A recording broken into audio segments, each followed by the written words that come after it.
I remember I walked up into St James's and my hands, everything, my whole body just lit up. I've got goosebumps all over my... I get those goosebumps.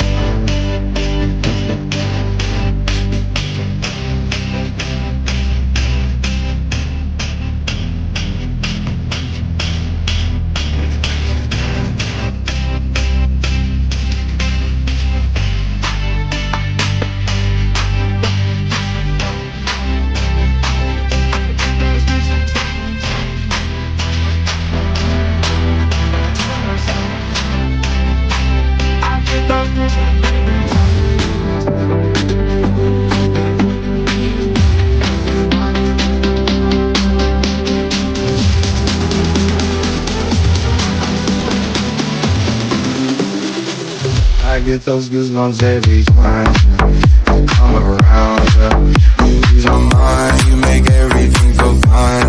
Worry about those comments, I'm way too numb, yeah. It's way too dumb, yeah. I get those goosebumps every time. I need the hype, throw that. Hello. Get in. 5 of the very best. Get in. Right, boys. Let's start and say hello. Pete, you tugged out in the basketball gear tonight. You have your headband on and your LA Lakers top. Lakers, baby. Wrong show, man. Wrong show. To be fair, I did bring the Newcastle just in case. Yeah, just in case. And it is actually a hat. It's not a headband. You proved it. It does look like a headband. Yeah, it's backdrop. The backdrop ruins it, but it's all good. How's things? All good. Yeah. Hey, when we get 3 points, everyone's happy. That's just the way it is. But look, it's been a bit of an unusual one for me. Busy time of the year for me, work related. So I spent the day up until I think 10 to 3. I've been marking all day. Like it's been proper teacher day today. Marking all day. Busy. But it just meant that I could just then put that aside and watch some football. And yeah, very, very happy. Marking's all done, up to date, where I need to be. Yeah. Newcastle United, all good, where we need to be. Hey. That's a violin, Pete. Next you'll be telling us about all the holidays you have. So you know what? Yeah, I'm not going to get into it, but I'm going to say not enough. That's what I'm going to say. Jeez. But how are you boys? Chris, Daz, how are you fellas? I'm good, mate. Yeah, I'm sound. It's been a bit like you, Pete. Not for the same reason, but yeah, quite a hectic day. Took my daughter to a gym class. She started a new gym class now, so she really enjoyed that. So that was nice. Took her and a friend. Then I watched the Liverpool West Ham game.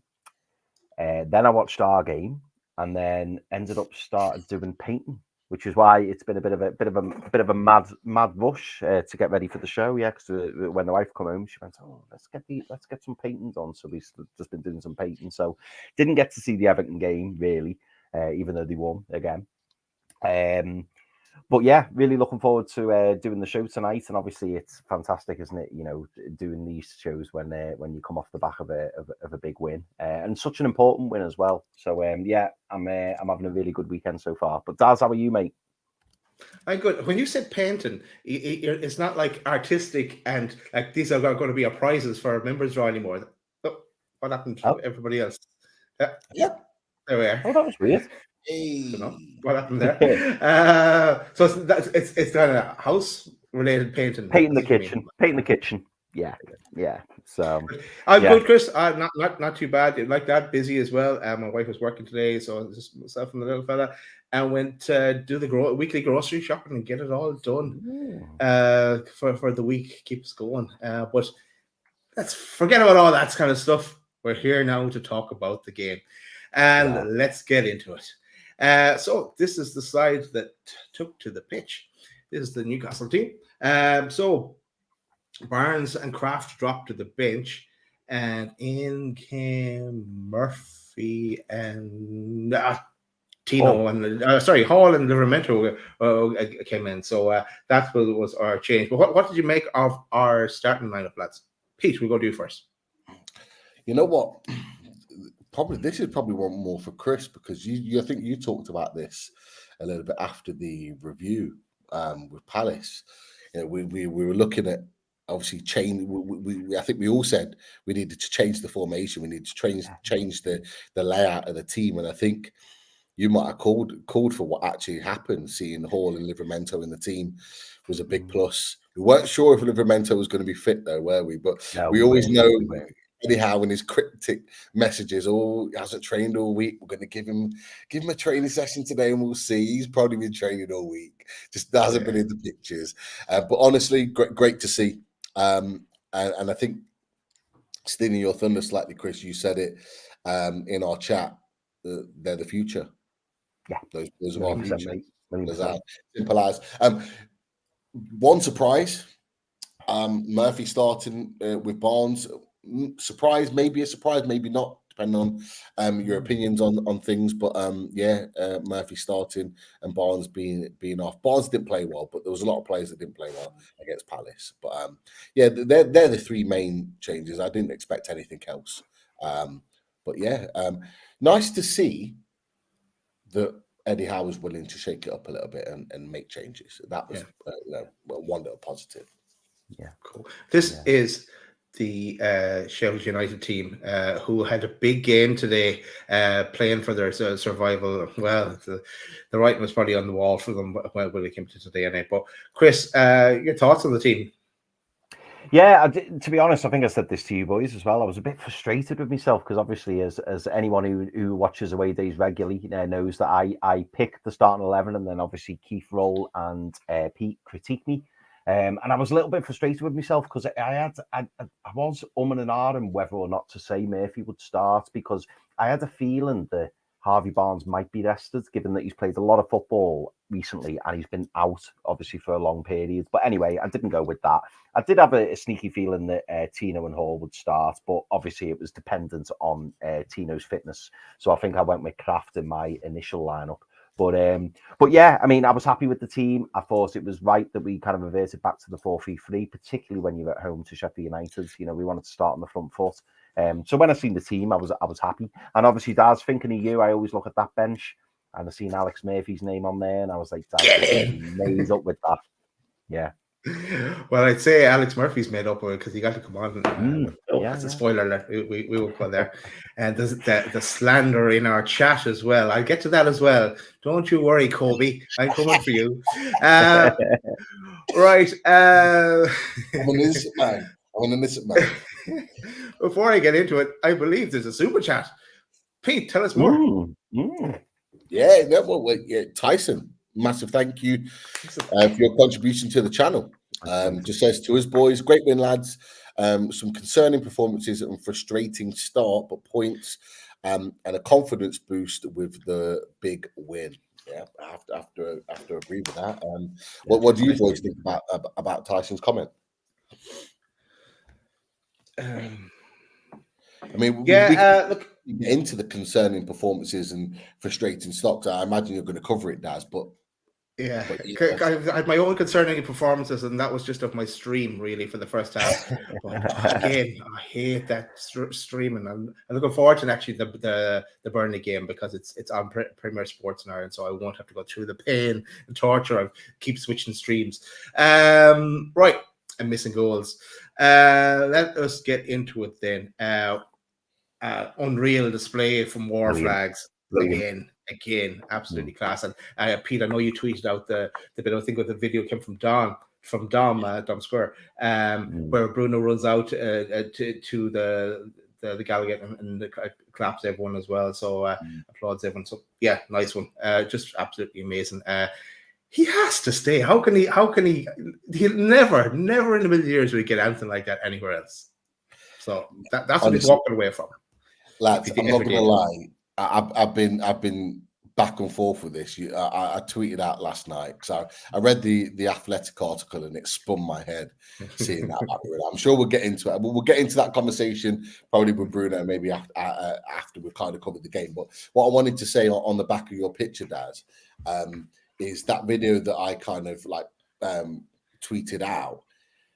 I think that's the best video I've seen all day from Dom Sker. And if you haven't watched it, go and have a look at it and check out the Geordie Journos. And the reason being is because what it does, Dom's video, unlike some others that I've seen, captures the moment in which Bruno actually kind of claps to the fans and acknowledges the Gallagate for what they did. And I think that's a really, really important moment that he captured. And I just thought that video, there's some amazing videos out there, but that one I think like captured everything that you need to know about Bruno and War Flags and obviously the Gallagate as well. So that's why I kind of like prioritize that one. Great video. Fair play, Dom. Right, let's get into it. And as I said, I've kind of stopped starting in the first half. The second half was better again, but as much as I saw, kind of thing. So, with four minutes in, and Sheffield United score, shock and awe from everyone, I think. But from a short corner, a cross comes in, and they put the ball in the back of the net. I think it was a header, and it also went under Dubravka's legs. But your thoughts on their first goal? My God. I was just, honestly, boys, when it goes in, like, I'm watching in my kitchen, I'm just like, here we go again. They were the words that I actually said when it went in. I was like, here we go again. Like, I just had visions of Bournemouth. I had visions of Luton. I had visions of Nottingham Forest. And I'm like, please, no, don't let this happen. In the Geordies Down South chat, my good friend Emeka, I grew up with, he was just like, he just tweeted, messaged, he was just like, oh my God. I was just like, please, no, don't do this to us. It's such a bad goal to concede. But I'm not being funny, boys. As I've said to you, boys, Chris, you mentioned it, that I always say it on Wednesday night. You know, within 5 minutes, what type of performance they're likely to put in, and they were slow, lethargic, like it just wasn't there. And you could see the goal coming. Poor defending. Like how a centre-back who's good in the air and good at set plays is able to kind of ghost in unmarked. I've got no idea. Really, really poor. I expected better. So yeah, that was just running through my mind. Here we go again. Mad. Chris, any thoughts on Sheffield United's goal? I mean, from a Sheffield United perspective, it was a well-worked goal. I think it was a corner, played short, went out wide, delivered in deep. I think it was Arblaster, could be wrong, but delivered the cross in deep. And I was just disappointed with how our defenders reacted, because it was I can't pronounce his name, Armezovic, who was at the back post, and he headed it. But when you actually freeze it and look at the replay, there's like 3 players there and no one's on them. Tino Livramento was the nearest to them, but even Tino Livramento, there was 2 or 3 lads free. Yeah, Armezovic. Yeah, I think that's his name. Number 15, is it? Yes, that's right. Yeah. But yeah, I was disappointed with it. I'm not going to go into the Dubravka meltdown again. I don't think he dealt with it very well. But in fairness, the defender's got a free header and he powers it home from about 4 yards out. So maybe I'm being really hypercritical. But again, where did it go? Through his legs. But that's all I'll say on that. But yeah, well-worked goal from Sheffield United, but disappointing from our perspective. And like Pete, I was thinking, oh no, surely not, surely. So I was a little bit worried. But in fairness, Sheffield United started the game really well, and I know we'll probably touch on it, Daz, in your preview. But yeah, it's I was worried, put it that way, because I thought. I didn't think, oh no, we're going to lose, but I was a bit like, oh God, if they get a second there, it's an uphill battle. But we'll carry on. Yeah, for them, like the party thought they got a bit of hope, I suppose, and maybe they could get out of trouble, but no. let's continue on because I'm going to move straight to the next goal, and it's one for us, and it came from our boy Isak. Yes, our boy, Arsenal fans, not your boy, our boy Isak. Ball through, and cheers, Pete, for sending me on the goal in a tweet because I was playing again later, but of course the stream. Ball through from Murphy, and perfect finish into the corner from Isak. No celebration, straight back to business, picks up the ball and go again. But here is the shot from Isak and a bit of the celebration. Or lack of celebration even. But yeah, Chris, we'll go to you first on Isak's goal. He's just unbelievable, isn't he? Absolutely unbelievable. I mean, I think the ball was from Murphy. It was a really good ball, by the way, from quite deep. I think it was just inside our half. Really, really good ball. But we know Jacob Murphy's capable of that. Fantastic ball. But as Pete says in our WhatsApp chat, it's all about the movement. All about the movement. Curves his run. He's literally, I think at the time, he's just offside. And then he has a little look at, the high line that Sheffield United were playing. And he thinks, you know what, I'll just tuck in, bend me run and go out again. And as he tucks in, Jacob Murphy's onto it, through ball, bends his run, Isak's through. And do you know what? It's not an easy finish. He makes it look easy, but that's the caliber of player we've got. He makes it look easy. A lot of players, I would go as far as to say 7 out of 10 players who are, average good Premier League strikers wouldn't have put that in. Wouldn't have put it in. There's not many players who can do that. It was just a fantastic finish. As I say, great ball from Murphy, fantastic movement, and curved run from Alexander Isak. But yeah, and I quite liked that he didn't celebrate. I liked the fact that he just grabbed the ball and was like, "Come on, let's get on with this now." We've kicked into gear now. Let's get on with it. Although it didn't quite pan out like that, but. Yeah, no, it's the right thing to do because we're not here just for a draw. We're here for the win. Pete, your thoughts on Isak's goal? Yeah, pretty much everything that Chrissy said, absolutely spot on. You know what? I don't think he had the best of games, but it was a superb ball from Jacob Murphy to find Isak in the space. But I just being a striker myself and just watching the movement, like he obliterates any other striker that I've seen in the Premier League this season for his ability, not just on the ball, but off the ball. Like he is so good. Like Clinton Morrison was talking about it on Sky at the time, and he was like, his movement is unbelievable. Unbelievable. It's so hard for defenders to catch you when you're constantly on the move. You don't know which defender to pick up. Which defender's going to pick you up? Like, if you're a Sheffield United centre back today, you must have been all over the shop when you've got that man there that you've just put on the screen, just darting in and around the free space. You can't pick it up, and I love the fact they all thought it was offside because what he does, he makes the run around the defender, so he's in an offside position. But it's just, I just love, just watch it from the side view. He makes the run around the defender, so he's offside, and then he just drops back and then drops back in again, just as the ball's playing. It is perfect timing, and people might just go, "Oh, it's kind of running a mill. It's standard." It's not. It is not standard procedure. That is elite level movement there. That is the difference between you getting onside, getting in the position to score, and not.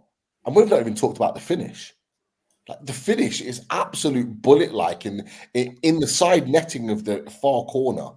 The goalkeeper's got absolutely no chance. He doesn't even dive for it because he can't, because it's that good. Like, and I think Chris, you put it in the chat, is like when your big elite players kind of get you out of the shit, basically. You didn't say those words exactly, but it's almost kind of to that effect. It basically is when you're in the shit and when you're in a really difficult moment, you need your top players to step up and be noted.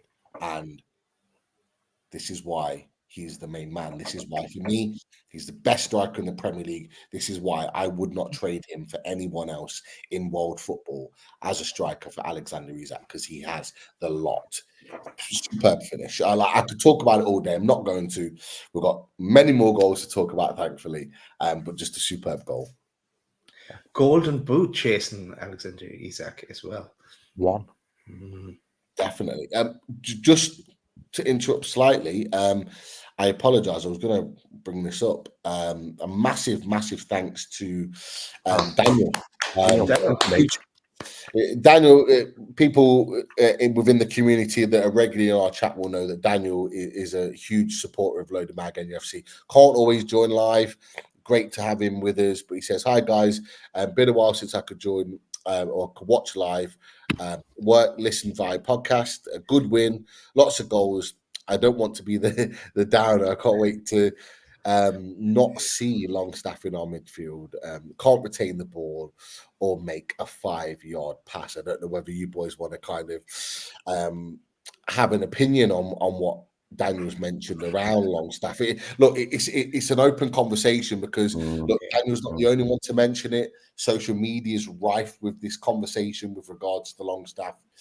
I don't know if you want to talk about it now or what you think. Yeah, let's touch on it now because look, I agree with what Daniel is saying, and if when you're watching the game, you're going, who is the you see a pass and Longstaff has it, or he's going to give it away or something. Now I know there's this thing as well that he's playing with an injury, so maybe we have to take that into consideration. But he's not had a great season compared to last season. He was very good last season. We were calling for him to get an England cap, I think, Pete, last season, but he has not had a great season at all. I think now we're calling for him to let's see if someone makes an offer for him, but we don't have another option to put in with Miley out injured or being safeguarded, I suppose, to because he's so young, and we don't want to break him any more than we have already because he's played a lot of football this season, and with obviously Tonali not available to play. But I don't want to see Longstaff starting for us next season. Chris, what are your thoughts, mate? Yeah, I think sadly we've kind of gone past Sean Longstaff now. I think Sean Longstaff is a good Premier League midfielder, but we need more than a good Premier League midfielder. You know, Sean Longstaff wouldn't look out of place at a Fulham, a Wolves, a Palace. I think he's a good player, and I would be happy to keep him in and around the squad, but he shouldn't be starting week in, week out.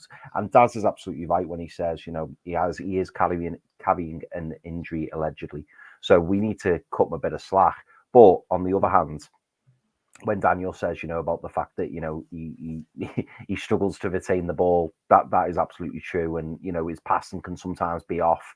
Again, we'll cut him some slack, but I do believe he is one of the players, and I know we've touched on this before, boys, and no doubt we'll touch on it again in the summer. He is one of the players who is expendable. Unfortunately, he is. And I think if an offer came in at 15 million upwards, we'd definitely listen to it. If Sean Longstaff is still in the squad come next season, I'm more than happy with that. But I just don't think he's at the level now. I mean, you're looking at the likes of Bruno, the likes of Tonali, the likes of Joe Linton. He's not at that level. And it's only going to become even more apparent as the transfer windows go on, because gradually we're just going to slowly but surely improve the squad, and we've got some really good youngsters coming through as well. You know, Miley, Elliot Anderson. It's going to be difficult for him to get in this team going forward, but I do agree with what Daniel's saying, and I think Sean Longstaff, as long as he's at Newcastle, we'll all support him, we'll all get behind him. But I think, you know, now could be the time for him to leave if the right money's put on the table. Yeah, just a couple of real comments before you move on, Daz. Alan, always a supporter of the channel. Great to see you in here again. Spot on, Daniel. Always supported Longstaff, but today just broke the camel's back. He was so poor. It stood out. Even when there was a lot of poor performances, I can't argue with what people are saying. Truls has also said Longstaff doesn't have that football brain. He runs, and that's about it. And boys, I'm not going to talk about Longstaff too much longer, but this is something that I talked about kind of like a season ago, this time last year. there's always going to come to a point where we're going to ask ourselves, as fans of this club, what do we want in our team? Do we want runners that are going to run all day for you and work hard and give everything, but not have that technical ability? Or are we going to want proper footballers? Are we going to want more Alexander Isaks, more Bruno Guimaraes, Sandro Tonali's? We haven't seen much of him, but he's a proper footballer. Like, are we going to want more of those? Or are we going to want the runners that are just going to run themselves into the ground? But when it matters, the technical ability isn't quite there. And unfortunately, I think Sean Longstaff is that guy. He'll run all day. He loves the club, no doubt. He's a Geordie. Yeah. He'll run into the ground for us. But when it really matters, that technical ability, that control, that ability to find a pass in the final third that can make the difference isn't quite there. And have to be honest, boys, over the last 4 or 5 weeks, it's been obvious that that's been the case. And I think people are now starting to, I think the more that we're fighting for these top positions, the more it's coming to light that there is an issue there and that we've got a lack of quality in certain positions. And I think this is where the crossroads is going to start to come for players like Longstaff, which is what both Daz, Chris, you've said. Yeah. Yep. No, I agree. I agree with what you're saying, Pete. And thanks again, Daniel. Well, let's move on because another Geordie in the team, Dan Byrne. He made one or two great clearances, and he's excelled since he's gone into centre back position. And I know, Pete, you especially, but I think that us all doubted what he could do there earlier on in the season, but he's been really well since he's gone back there, since he's had to with Botman out. But clears Brenton Diaz chance after Dubs gets surrounded by him, and then shortly after that as well, they hit the bar, Sheffield United. So they came at us again right after we equalised, but. I'll move on for a second again, and I'll take us to halftime because then there's the only other bit I saw in that first half is a shot from Lewis Hall, saved by the keeper, but that took us to halftime and us going in at 1-1 halftime. But thoughts on the first half, lads? Anthony, I haven't seen that you want to touch on in that first half. Anything from you, Chris? I think the only thing I'd say is I was particularly shocked at how poor we were, but I think I said to you boys, didn't I, in the chat, like I fully expect us to go out there and really put on a performance. I think it was a massive advantage being at home today. I think that plays a huge part, particularly the second half. And Eddie would have read the lads the riot act, and I think Pete, you mentioned it as well, the fact that. Really, the team talk kind of spoke for itself. It was like, if you want to play European football this season, you need to go and win this football match. And we came out second half, absolutely fantastic. But what I do want to say, just as a last thing, as well as Sheffield United played and how impressive they were, Dan Byrne, that's got to be up there with one of the best halves of football from an individual. Like, he was everywhere. He was absolutely everywhere, putting his body on the line. And Daz, you're right. We've all kind of questioned Dan Byrne and gone, can he play this centre back role? Is he done? Is he a player who should be, a utility man going forward? He's put a lot of doubters to task now, because the last few games he's been absolutely brilliant. And since he's taken over that captain's armband as well, absolutely flawless. Like, that first half, he was unbelievable. And really, we've got him to thank in many ways for the 3 points today, because Sheffield United could have been 4-1 up at half time. Easy. They had so many chances. So, credit to Dan Byrne. Chris, I was going to say exactly the same. You made the point a minute ago, Daz, about Dan Byrne, and I massively questioned it, particularly after the Liverpool game. That was really the last time he played centre-back, and he really wasn't good. Darwin Núñez tore him apart that day. I kind of think that's the only thing Darwin Núñez has done this season. But but with Dan Byrne, he has seriously impressed me at centre-back. Yes, he got caught out for the Mateta goal at Palace, but I cannot ignore what he's done before that, and in particular today. Those blockages in the first half were absolutely sensational. Like, they are top level last-ditch blocks that have denied Sheffield United going in 2, maybe 3-1 up at half-time. And we cannot underestimate how good Dan Burn has been. Now, one or two questions in the chat just to link to this, and Toon Gamer always in the chat as well. Do you think? No, sorry, that's the wrong question. Let me get the question. Any news on Shaw's injury? Now, apparently, it's been kind of confirmed that he's picked up a hamstring injury, and he was playing with the hamstring, and you could see it. Dan Burn literally carried that centre-back position on his own in that half because he couldn't run. And there was no surprise that Fabian Schär had to be dragged at half-time, not because of his performance, but just because he was injured. He couldn't run. He wanted to stay on. Of course, he's a guy that's played every game this season. Like, he wants to play, but it was taken out of his hands, and the defence was better in the second half for it. But Dan Burn literally marshalled that position on his own. And that cannot be questioned at all. He was absolutely brilliant, and fair play to him. Like, long term, it's a different conversation, but right now he is keeping this defense intact because he is the one constant in this team. So fair play to him. And so I just wanted to add that point. The first half, there was a lot of disappointing performances. However, we were able to navigate ourselves through that and be in a position where we weren't losing at half time. And I always felt that if we could get in at half time and get Eddie Howe to give him the right act, we could come out a different side. And thankfully, we're going to talk about some more positives. Yes, that's the better half has come. Sorry, Chris, you want to say something? Sorry, just one last thing on Dan Burn. There was a moment, and I thought it was really clever. Someone in the chat was talking about footballing brain.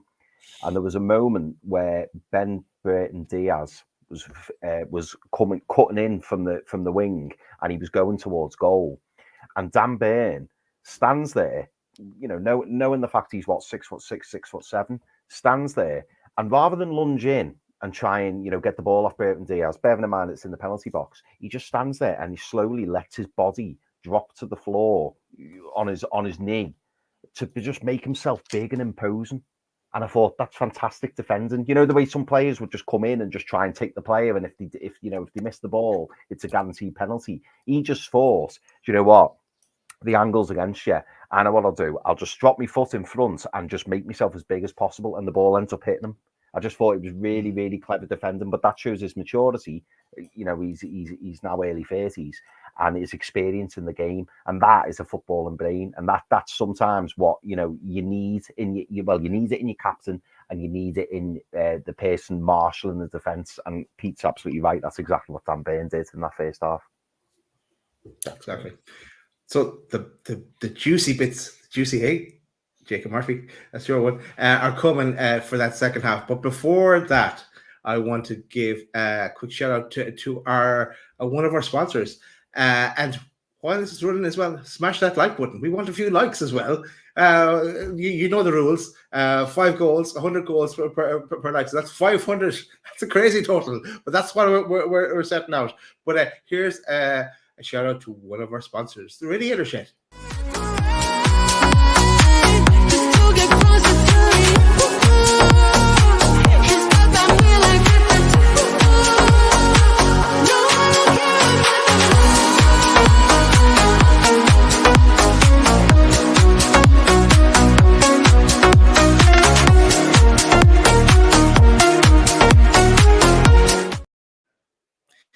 Yes.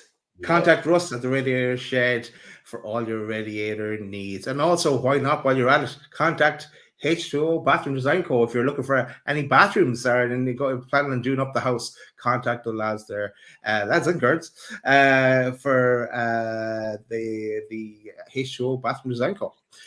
But back at it, and actually I'm going to put this on the bottom as well, because there is a members draw coming up later as well with Manscaped. So Loaded Ultras, that is on the way.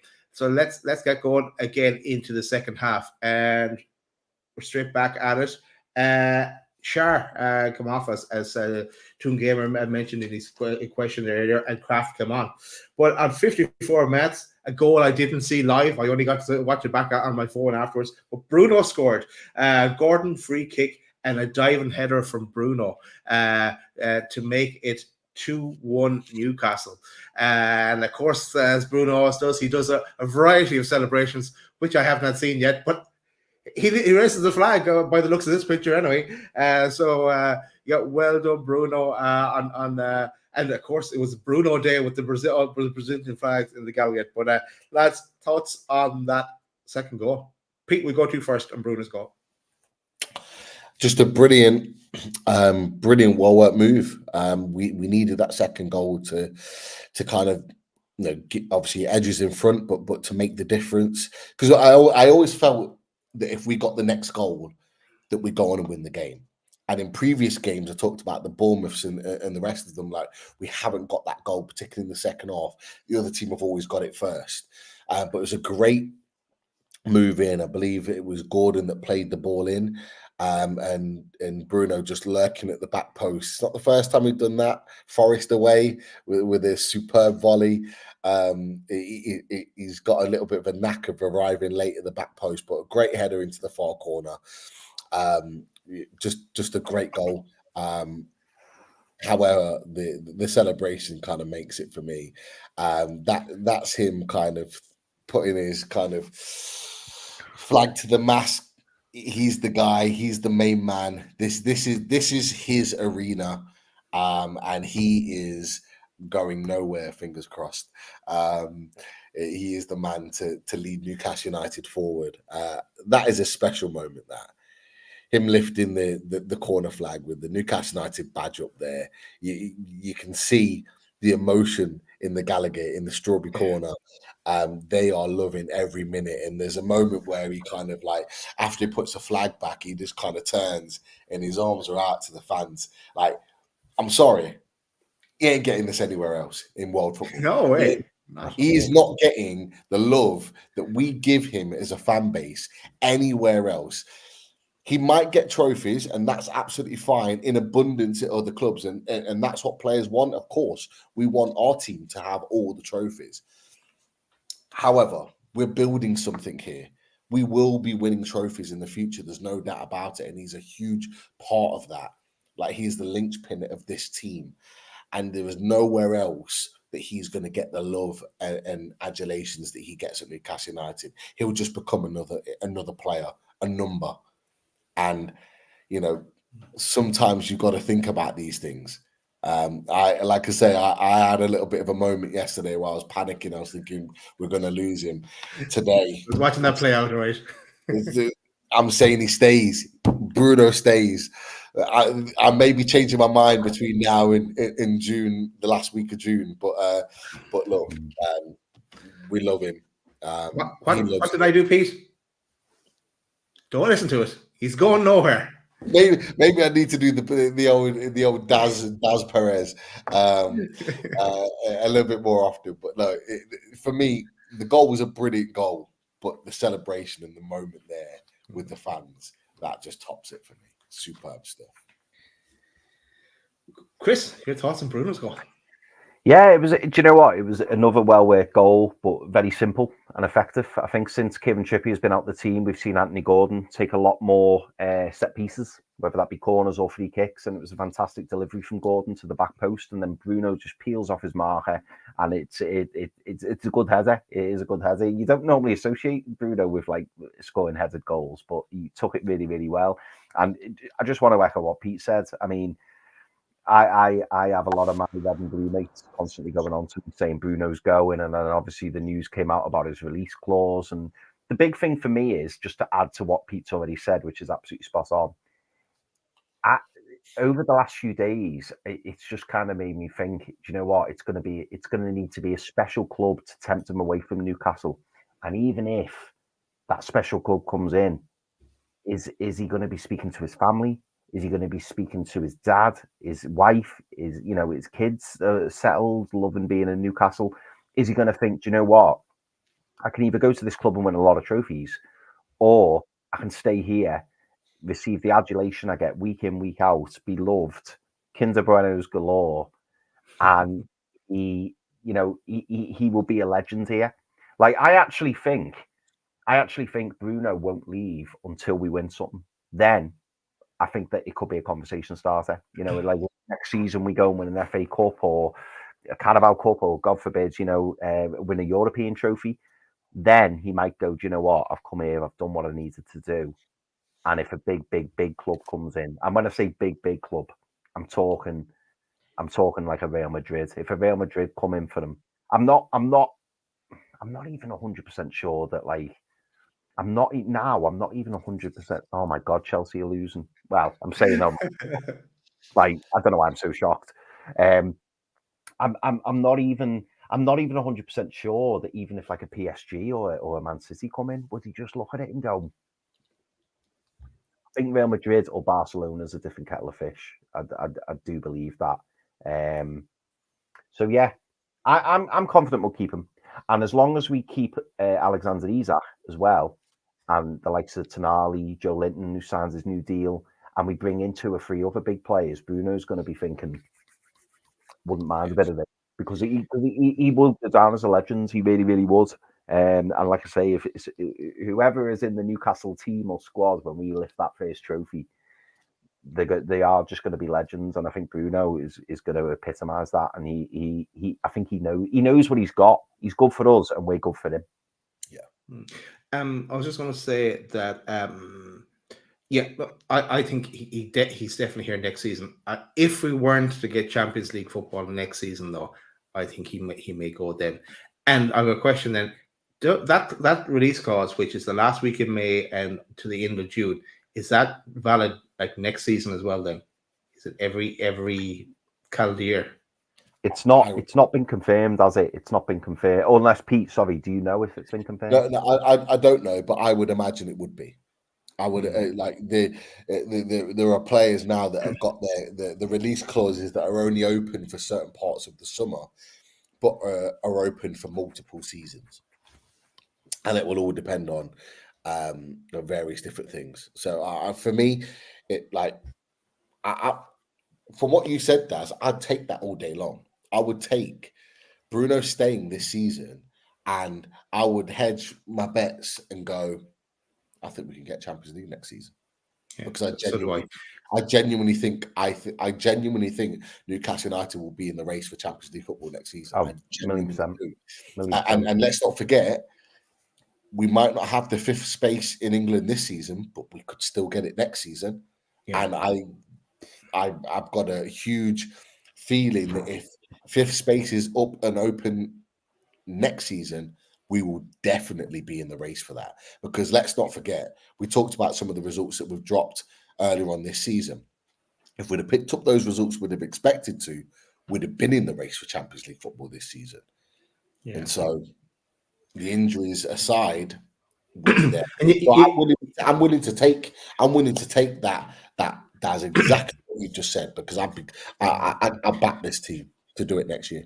I really do. You can't really hold it against them then as well if we didn't get Champions League. That do you know what I like about the clause as well? Just to add in on this clause, I think it's actually some people may question like why that time period, or why have it in for that period and then it doesn't apply anymore. I actually think it's a clever move from the club to go, you want Bruno, you pay the money up front, and we want it all done and dusted by this date. So if Bruno's still here after the clause expires, nobody will probably go for him, because Newcastle, if say someone went for him in August, Newcastle will go, yeah, it's 150 million. And then you go, there's a 100 million clause there. But the good thing is, if he does go, and if a club come in and Bruno wants to go and he leaves, etc., the club have got plenty of time to sort it out. They've got that period of time to sort it out, go and source some replacements. So in many ways, it's like dangling a carrot and going, go on, if you want him, come and pay the money. If you don't, then leave us alone. Because even if someone, like I say, if someone wants to come back later in the window, we just say a silly price. Just go, yeah, 150, 160. And then the club are going to go, I thought he was 100. And you go, yeah, that clause is gone. And the same again the following season. It just protects the club. And I think it's a really smart move. Just to add to that, there's only a small amount of clubs that can actually afford it, because within PSR and all the rest of it, that doesn't end until the beginning of July. And so between the month of the end of the last week in May and the last week in June, we're still in this season's PSR. And that, for me, is huge because that narrows down the pool of teams that can actually afford him. So I've had like Potts and Sam going, oh, Arsenal are going to be in for him. And yeah, they might be linked with him. They can't afford him. They can't. With PSR, it was even in the Athletic the other day. Arsenal are close to profit and sustainability themselves. Like, so then you've got to narrow that down to a few clubs. PSG can probably afford him now. Man City can probably afford him now. And there's maybe a Real Madrid or Real Madrid that could probably afford him, or albeit they've got enough midfielders as it is. Like, they're really the only teams in football that could actually afford to buy him. So it narrows down that pool, and it's whether they want him and whether they can get that deal done within that period of time. Yeah, it definitely helps. While we don't want anyone to go in for that deal, when there's a deal right in front of your face, let's say, for example, 20% off Manscaped products using the code LOADED20, there's a time to exercise that option and go for it. Let's plug in there. All right, let's move on. This is a loaded reaction tangent show so far because we're going in all different directions. But that's good. Yeah, That's good. Keeps people on their toes. Right. Moving on. Chris, I'm going to go to you this one first because 57 minutes. Gordon goes down. Penno, VAR check. Was it inside the box? The commentator I was listening to thought it was outside the box first. No way. It was definitely inside the box. Contact. But up steps the Iceman. And there's only one outcome when the Iceman goes to the penalty spot. Finishes into the corner. 3-1 Newcastle. And on we go. The march continues. But your thoughts on the penalty, Chris, and Isak taking it to 19 goals this season. One off top spot in the Golden Boot. Yeah, I mean, I won't spend too long on the actual incident because for me, like you does, I thought it was an easy decision. I know that I must have had the same commentator as you because he was like, "Oh, it looks like it started outside the box," but clearly for me, I thought it was a penalty. Yes, it went to VAR, but I didn't have any concerns. You know, sometimes when VAR comes up, you think, "Oh, are we going to get it?" I thought, no, we're getting that. We are getting that, and we did. But Alexander Isak, like. I think the commentator said as well that he tends to eat it, which I didn't actually agree with. He was like, "Oh yeah, Isak always pauses and waits for the goalkeeper to move," and I didn't necessarily agree with that. Isak's got his own technique, and you know he starts off quite quick, and then he kind of, I wouldn't say pauses, but he slows his movement down. But by the time he strikes the ball, because he hits it so sweet and so crisp and so firm, the keeper's not getting to it anyway. The keeper just won't get to it. His technique reminds me a little bit of Ivan Toney, actually. Ivan Toney, who's very good at penalties as well. But every time Isak puts that ball on the spot, I always just think we're going to score. Like I don't actually think he'll miss. Fantastic penalty, and the power he puts behind it, bothering the goalie, doesn't get anywhere near it. He just hits it so sweet, and yeah, gets his 19th goal. Of the Premier League season, and I tell you what, we're going to go to. Maybe we'll go to the question after this, but obviously let Pete talk first. But he's racking up the goals, that's for sure. That's nice. Pete, your thoughts on the penalty incident and the goal? You know what? I really wish like people that win penalties get valued with the assist. Because if that was the case, Anthony Gordon would be absolutely flying now. And he does on fancy footy, Pete. He does on fancy footy. When a player wins a penalty, they get the point. So Anthony Gordon has got an assist on the Premier League website. I've not looked at my fantasy football team for probably about 4 months. Neither have I. So I apologize for that. But no, it's good to know definitely for those that play it. But like in terms of actual assist, because it really is, like he puts himself in a position where players like have to bring him down in order to stop him. Like that's the beauty of it, and that was one of the key things that we talked about when we first signed him. That he brings to the team is that he commits defenders, and I love that about him. And I want him to do it more. I want him to do it every game. But the penalty, look, I'll be honest, I was already kind of celebrating. I was already saying, yeah, 3-1, game done, wiping the brow clean, thinking, 3 points in the bag, because this guy knows how to put the ball in the net from the spot. Like, he is a clinical finisher from penalties, and it's a technique. It's a technique. He can go to his left, he can go to his right. The keeper doesn't know. He can go down the middle, he can go higher up in the goal, lower down in the goal. His technique's so good, he can pick his spot, and he knows where he's going to put it before he even takes the penalty. I actually think he kind of, without knowing for sure, I actually think he thinks about it and actually plans where his next penalty is going to go, and just sticks to that based on practice. But it's a great penalty. And Chris has touched on it as well. 19 Premier League goals for the season, one behind Cole Palmer and Haaland. Like, he is just producing just sensational numbers. And let's not forget, he barely kicked a ball last season and still got 10 Premier League goals. So it's not a one season wonder. We know how good his goal scoring ability is. He's just been able to play more games this season to be able to put more goals into the net. And the best striker for me since Alan Shearer, the best penalty taker I've seen at the club since Alan Shearer. He just has the lot. Really, really good at what he does. His craft is being perfected. And someone put in the chat earlier on today, and I apologize that I didn't star it, but they said, like, he hasn't even reached his peak yet. Like, he's 24 years old. He's not even reached his peak. There was a few Villa fans chipping in on Newcastle fans today when we were lauding Alexander Isak, saying, he can't lace Watkins' boots. Well, he's played a hell of a lot less games and a hell of a lot less minutes, and he's producing the numbers that are way beyond Ollie Watkins. And for me, it's no contest. It's a no contest. Ollie Watkins, he's 5 years younger. And that was the point that I was going to make. Ollie Watkins having a great season. Fair play to him. He's 28 years old. He's been in this game a long time, and he's been in this league a lot longer than Alexander Isak. But Alexander Isak, for me, is the better player without a shadow of a doubt. Nice one. Okay. What age is Isak again? 24. He's a great age. He's a great age.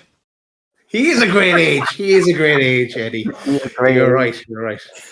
Well, there'll be more of that in the summer. Summer long of that. I can't wait. Don't worry.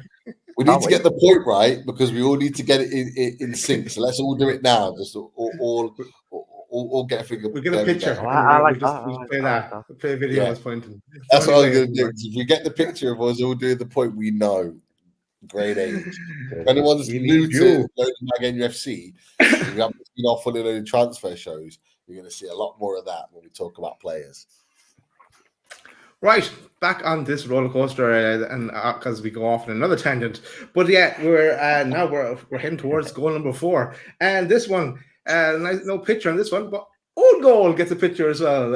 Own goal. So there was a corner, a bit of a scramble, and the ball ends up in the Sheffield United net. I can't remember who it was, but in there, it doesn't matter. We're 4-1 up at this stage, as we're readying some of our subs to come on. But there's nothing really much we can say about that, is there? Other than the fact it's the weirdest clearance I've ever seen anyone trying to make, because a striker would have been proud of that finish. It was like, you know yourself, when you're trying to get rid of the ball, you put your foot through it or you clear it away from the goal, but he back heels it towards the goal. And I'm thinking, what were you trying to achieve? And then he was dead angry at himself and he's kicking the post. And I'm thinking, you've just directed it into the goal. Like I watched it again, and like they showed the replay about 3 times, and I'm thinking, what are you doing? He does like this weird like flick to try and get rid of it, but he's actually Bruno flicking it style. into the goal. Yeah, it was weird. I've never seen an own goal like it, because it was like, and then he was so annoyed at himself, thinking that's what was going to happen, mate. Odd. The only thing I had in my mind, lads, I was like, great finish. Yeah, Great finish. it was a great finish. It was. It was a great finish. But the only thing I could think about is that he was trying to take the ball away from Elliot Anderson, because Anderson, he was desperate for a goal. Oh, he was. And I think, he was the one that won the initial header. And then the ball dropped, and he was the one chomping at the bit to try and get the little touch to get in. And he was almost kind of like dragging the ball back to get it away from him, and then just dragged it back into the net. He has to get a goal before the end of the season, Elliot Anderson. Oh, he deserves it. To be fair, he did have the best of games today, and he wasn't great against Palace. But since he's come back in, he's had a lot more better games than not. And so he definitely deserves a goal. And I've just got a feeling when he scores, I think the whole squad are going to like absolutely erupt, because I think they're all willing him to put the ball in the net, Elliot Anderson. Yeah. So fingers crossed. Even Marco, we'll be out of the club shop for that one on the pitch. Right, let's move on. Let's go to because time for subs. 65 minutes. Anderson and Murphy off. Wilson and Barnes on. And 71 minutes, we didn't have to wait long because Wilson scores. Barnes run, that kind of jink and run, flicks it off to Wilson, and Wilson with the finish. There he is. He's back. The pecs are back and working in order, and he's back. The finish, there he is there. And cue the celebration as well. Goal number 5 for us on the day. But what did you make of Wilson's goal, lads? Chris, we'll go to you first. I felt really guilty on Harvey Barnes, actually, because when I saw it, when I first saw it, I thought that a Sheffield United player had like got to Barnes and the ball trickled to Wilson. But when I watched the replay, Barnes does this lovely little dink out to Wilson. He draws 3 players in and then dinks it through the middle of them to Wilson, and it's a fantastic finish. Really, really good finish from Wilson. But great run from Barnes. Came on. Drive and run through the middle. I think he must have travelled about 10-15 yards, and then, as I say, the Sheffield United players suck towards him, and then he just flicks it away from them, and Wilson's left unmarked. I mean, it's bad defending. Let's not let's not get away from that fact. But great finish from Wilson. Really pleased for him. That he came on and scored this goal. Little celebration to the fans. I'm going to ask you and Pete a question as well about this. Did we see a Callum Wilson, showing a frustrated figure? Like he looked pissed off. Like we saw it, didn't we, when previously him and Isak were fighting for that number 9 position, and Wilson had come on and be fuming and score, but they were battling with each other, and it was great because obviously if you've got 2 fully fit strikers of that caliber, it's fantastic. Or did you think it was a Callum Wilson kind of like saying goodbye? Because to me, it felt like he looked a little bit deflated to me, almost as if he was soaking it in, but it almost felt like he knew his time was up, kind of thing. Like it was a bit too little, too late in terms of obviously all the injuries he's had this season. Did you get that vibe at all, or were you sort of just celebrating the fact it was 5-1? Well, for me, the stream stopping and starting, I didn't get the whole experience of it. I have to watch it back again properly tonight. But I'm going to jump. We'll go to Pete for his thoughts on Wilson's goal, but I'm going to jump to the next bit I wrote down, because not long after that, Wilson was in a good position, and he unselfishly played a lovely pass to Isak. He knew Isak was on the hat trick, and we were all longing for Isak to get his hat trick as well. I think we even remember our prediction show at the start of the season where it said Isak is the one to get us the hat trick. But I just thought that I was kind of impressed with him on that front, because he could have shot there as well, but he tried to play it off for and I was thinking to myself that if only he could stay injury free, he'd be a perfect foil for us, someone to come off the bench. But it's just, that's it though. It's the whole injury thing. That's why he has to go for me in the summer. But I was impressed with that aspect of him. But sorry, I kind of diluted your question a bit, Chris. But Pete, you can answer. No. No, I don't think you did that. So I think it made some good points. I think it's a great question, Chris. Actually, I honestly, there's two parts to this for me. I think honestly, I think Callum Wilson has maybe known since January that his time was up at Newcastle United, and I think maybe his body language hasn't been the same coming back as what we would have expected it to be, because I think maybe that's in the back of his mind that he knows maybe his time's up. I don't think Newcastle United will spring this on any player, Miggy or Wilson or Target or whoever we think might be leaving. I actually think there may be an element of that with Sean Longstaff as well. I think maybe the club have kind of had this conversation with them to say that, you know, your time might be up, like you're effectively playing for your future, and I think they might well know this. I don't think it was a response from Wilson today to say that it was his goodbye or anything like that. I don't think that was it. I think we had this time last year, if you remember. Yeah. He went off the bench when Isak was starting, and it was down to pure frustration because he wants to be starting. He wants to be the main man. He wants to be playing week in, week out. And the problem is that when you've got an elite level striker ahead of you, it is difficult. I actually saw it as a positive. I love angry Callum Wilson. Callum Wilson comes on and he's ruthless and he just wants to score goals. And that ultimately benefits the team. And so for me, seeing him come on and really work his socks off for the time that he was on the pitch to create a couple of openings for himself, I thought was exactly what he needed and what the team needed and what Eddie Howe needed to see. And for me, I just think that Callum Wilson, being honest and being open, I think Callum Wilson still has a future at Newcastle United. I think it will all be down to him.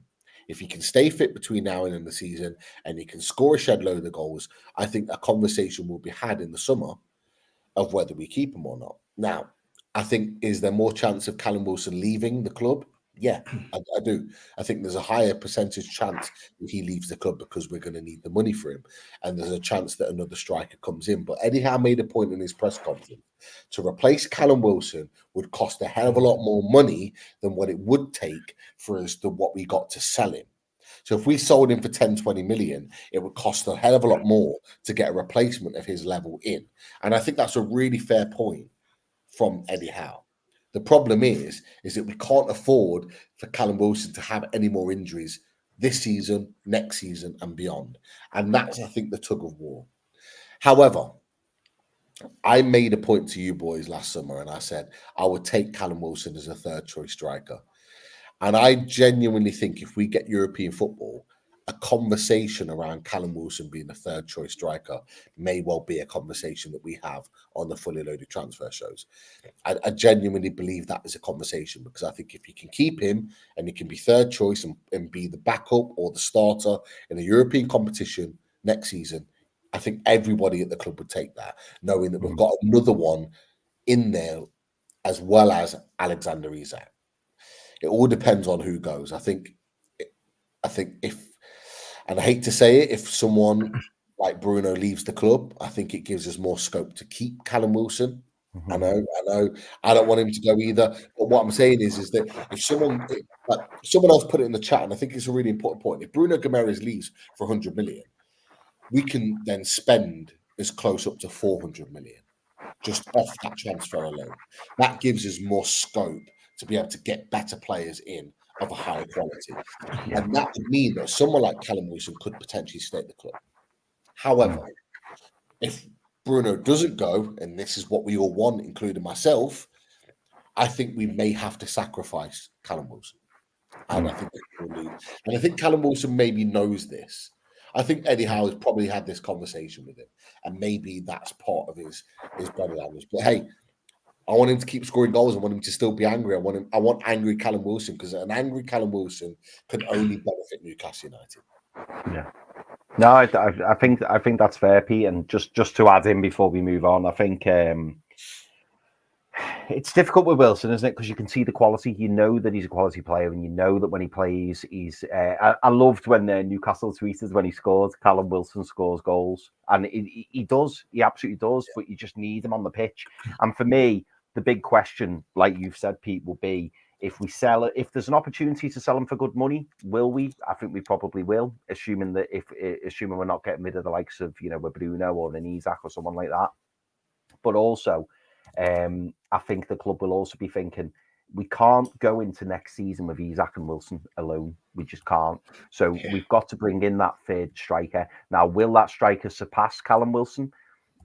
That will depend on the money. If we go out and buy an understudy to Alexander Isak, he probably will be better than Callum Wilson. If we go out and buy a youngster who we go, do you know what, in a year, 2 years, 3 years, and Callum Wilson's time at the club will be up there anyway.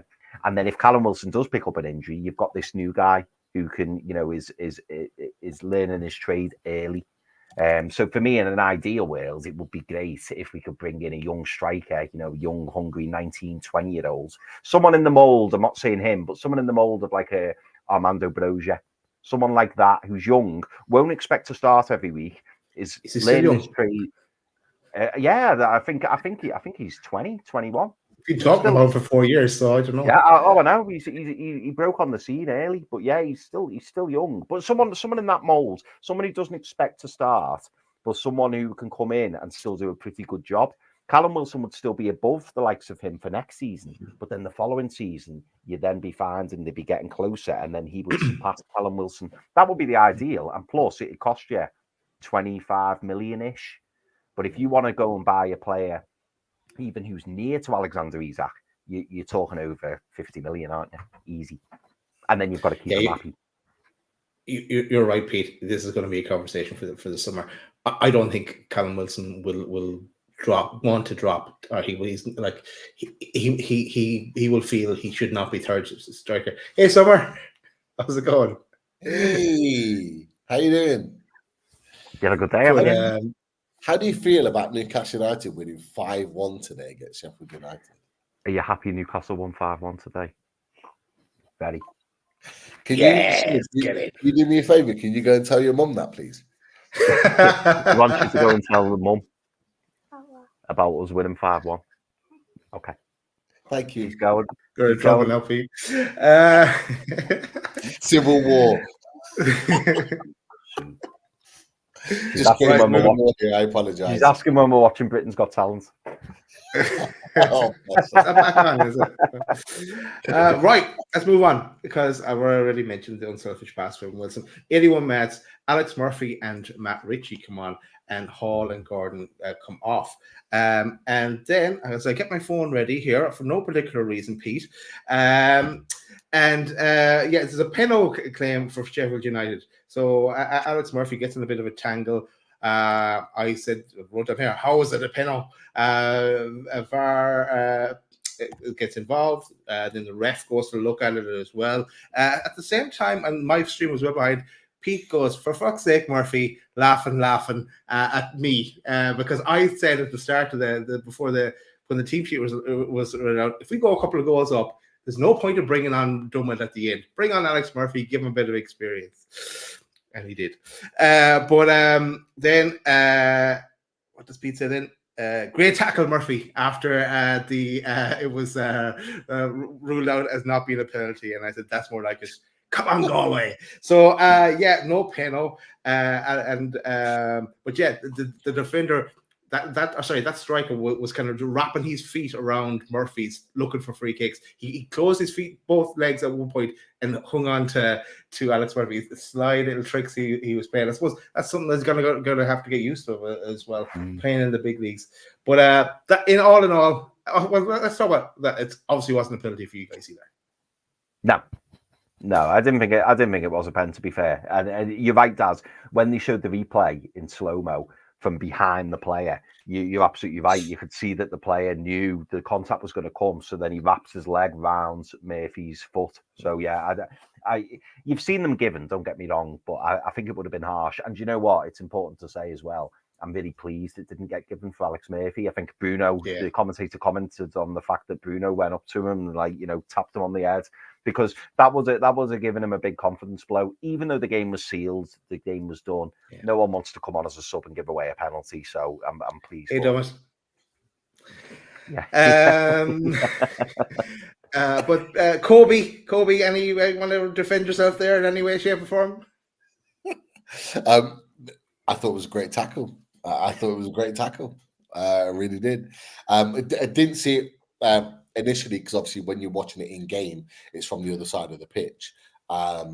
So yeah, it was I was kind of looking at it thinking, is it a foul? Is it not? But then when you watch it from behind and you watch, and to be fair, Chris Wilder still thinks it's a penalty. I'm like, how? How is it still a penalty? You can see he nicks in front with his foot and he wins the ball cleanly. Like, it doesn't matter what happens afterwards because he's won the ball. It's not like he's took the player's leg out to win the ball. It's not. He's not gone through the player and the ball to win it. He's nicked the ball, and then the player and Murphy have kind of collided, which is when they're both kind of falling to ground. So it's not a penalty at all, and I'm actually really pleased that the VAR were able to make the right decision there, because we've questioned VAR quite a lot about a lot of decisions, not even Newcastle related recently, but they've come to the right decision there because it wasn't a penalty. It's quite easy sometimes, you know, when a game's 5-1 and you're like, oh, yeah, just give them a penalty kind of thing. Just let it slide. Sorry for Nobody will really like bemoan it because it's not going to change a game in any way, but actually they made the right decision there, so fair play. Apparently Villa are 2-0 up, which is absolutely wonderful. Keep it coming, Villa, keep it coming. But yeah, you know what, you're absolutely right in what you said, Daz, because we talked about it after the Everton game. Why bring Dummett on, in all due respect, when you've got a young lad there who can play the same position, left centre back, left back, and you're giving him valuable experience. And for me, Dummett leaves the club in the summer, and you've got a ready-made replacement there in Alex Murphy. Like, you genuinely have, because he is highly rated in the club, and like, no better feeling than a player that we got from Galway, like you said, your neck of the woods, Stars. You bring him through, and you actually bring him through into the first team and make him a first team regular player. This is what the best teams do, like, not just bring him through and then just kind of like let him go because you're not giving enough minutes. He can actually play a part in this team. So fair play. Yeah, I was watching it with Luca, and I said, "Look, he's from Galway. No pressure, Luca." Right, but that took us to the end of the game because it was 5-1 in Newcastle. Unfortunately, Sheffield United relegated. So anyone that's watching from Sheffield United fans, sorry that you're back in the championship. Probably the writing was on the wall, but well before this. But you know, you'll come back again. You'll come back again stronger, and Chris Wilder will need to rebuild. I know you had Nick on there on the away days, and yeah, he'll get things moving again, Chris Wilder, and get them back into it. But cue the celebration. And I love these. I haven't looked at it in major detail, but yeah, everybody's in there. Even all the kids are in it as well.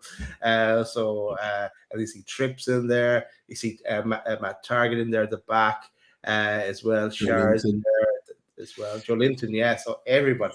A question for anybody that knows. There is a young lady right next to Matt Target that's been in a number of videos now after the game that all the players in Tyndall tend to kind of like hug and say congratulations to. Just a little bit to the right of her, the security guy. Everyone kind of says, like, who is the security guy there? And he's a legend. But who's the young lady that's now started to be a big part of the team celebrations? It's an interesting one. And Lisa's also said Amanda is in there next to Fabian Shaw.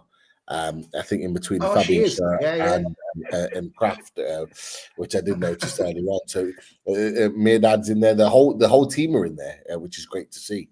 But those boys at the front there, could they be the future of Newcastle United? Certainly, Joe Linton's boy is apparently a decent player, but I don't know. I'm looking at this, boys, and the one word that screams out to me is family. Yeah, Like together. this team, like I know the Newcastle kind of Twitter or X, whatever it's called, they put team. For me, this is a family. This is a family of people. It doesn't matter whether you're playing week in, week out, whether you're not. It doesn't matter. The kids are involved. You know, you've got people that are not related to the first team that are involved in it. In terms of playing staff, you've got other staff involved in it. Like it just seems so connected. I absolutely love everything about this, and I love the fact that opposition fans hate it. I love it because this is what they want. If this was Arsenal, and I've got my Arsenal agenda, like I've said to you boys before the show, my Arsenal agenda is growing. Potts knows this. And you got Chelsea and you got Man City. Anyone would love to be going off about this, seeing what we see every other week. I don't know. I just think it's amazing. A real family. It is amazing. It is absolutely amazing. And yeah, those little young lads in the front, great age. If we could be talking about them in the future as well. Who knows? But right, that's it. That's the game. We're going to get into the table now because it was a nice little result as well. Nice one, Burnley. 1-1 with Man United. Oh, look at that. Slappy head there is not happy. He'll be packing his bag soon, I'm sure. Make him wait for Gareth Southgate. I would love that. Right, we remember we're going to look at the table now. Then we might do the members draw, and then we'll go to questions. That okay? So let's look at the table and see where we are. Here we go. Right. So I'll just refresh it again in case there's any other goals in that Villa game. But it's currently 2-0 against Chelsea, or one of our opposition there for European spot. But yeah, we're sitting in 7th on 53 points after playing 34 games. Man United have played 34 games as well, and they're 1 point ahead of us on 54. West Ham, they drew at Liverpool today. So they're 49 points, but they've played 35 games. So they're slightly adrift of us at this moment in time. And Chelsea have a game extra on us, but even if they won that, they're still 3 points behind us. And look, if we zone in on Man United for a second, I just want to bring up their games, because Man United's next games are Crystal Palace, who have been doing pretty well recently. Then Arsenal, who are going for that title. Then us, that grudge game there on Wednesday, the 15th of May, which we're going to do a match day live we're going to do a bit of a watch along on that one. And then they play Brighton at the end of the season, last game of the season. But lads, your thoughts on the table and as where we're sitting now as it stands? Well, I think I tweeted that after the game. I said the European hunt is most definitely on. We're in a great position now, 4 points ahead of West Ham with a game in hand. Chelsea are losing at the moment, so they will go back to being 6 points behind us. Like 7th place is most likely getting anybody European football, because we expect Man City to win. We expect Man United to be either 6th or 7th in the table. So it's on. We're in a great position. This is why this result was so big today, because it just creates that gap. I don't know. For me, of course, I want to finish above Man United. I've got no preference on European football, which one we get. I genuinely don't. If we get Europa League, great. That means we're finished above Man United. Superb stuff.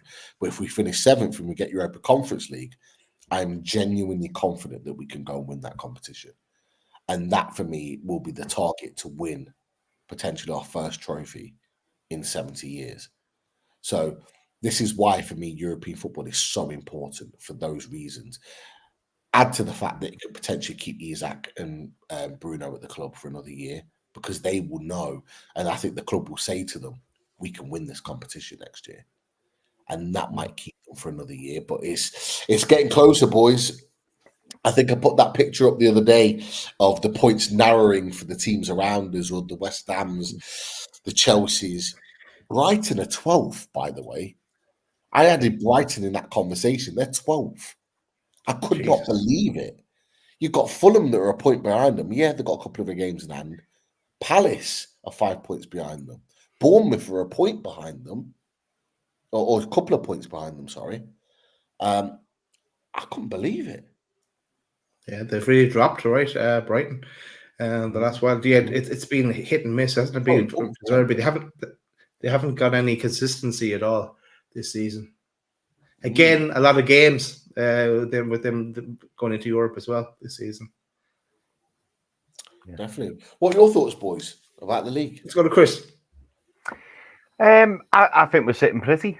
I'll be honest, I think we're sitting pretty, and that Burnley equaliser was all the more helpful. I mean, we all thought that Man United were going to beat Burnley today, so there's 2 points drop for Man United.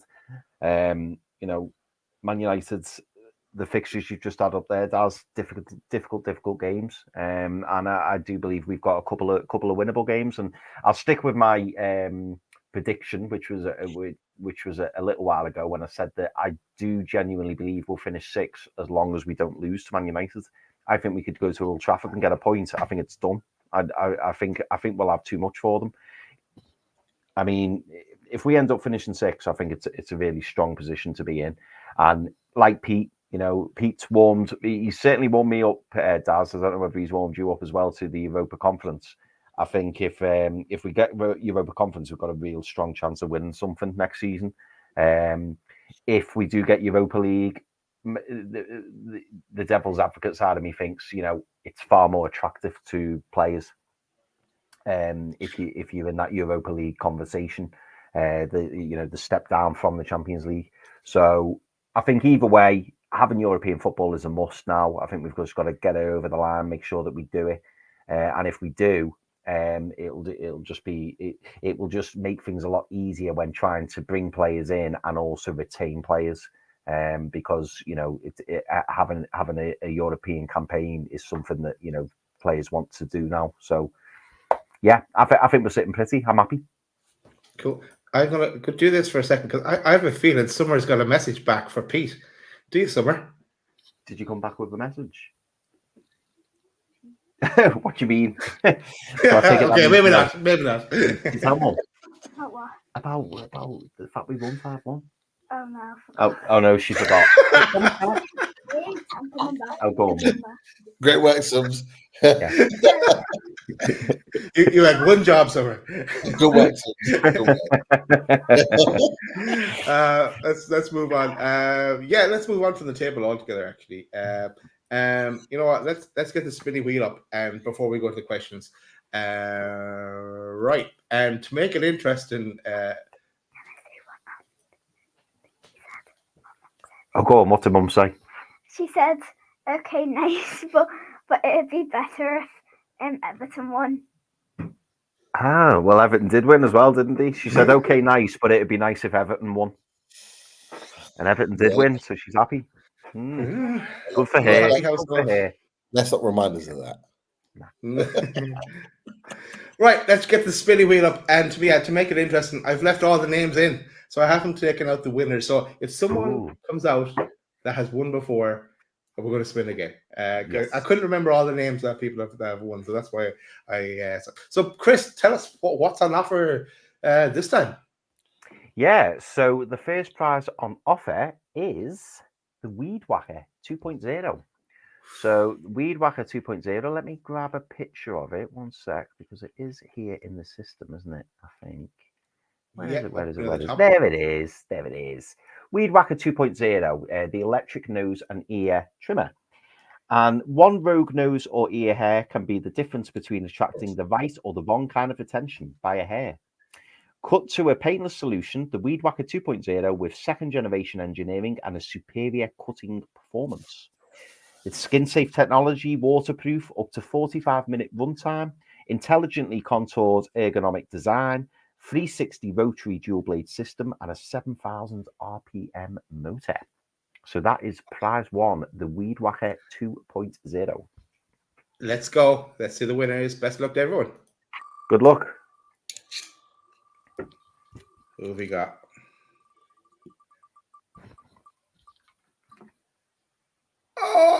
Paulie Slaughter from the Irish Paul Mags. Slaughter. Oh, nice. Congratulations, Paulie.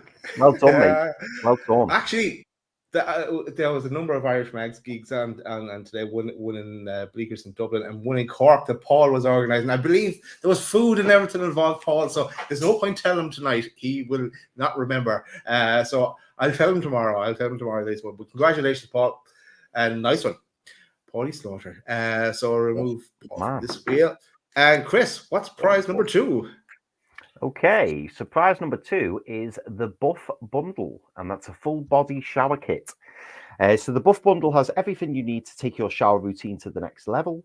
Designed to maximize the lather of our body wash, you'll step out of the bathroom with a full body clean, feeling rejuvenated and confident. And this kit includes the Body Buffer silicone scrubber, as you can see, 2 16-ounce or 475ml bottles of refined body wash, and also, well, I'm not going to tell you that. The product package may vary. It may vary. That's all we'll say. But it's the Buff Bundle. How can it vary, Chris? I need to know. I'd love to know how, but it's in the fine print. It may vary. It may vary. Well, if you win this, tell us. Tell us how it varies. Here we go. Best of luck to everyone.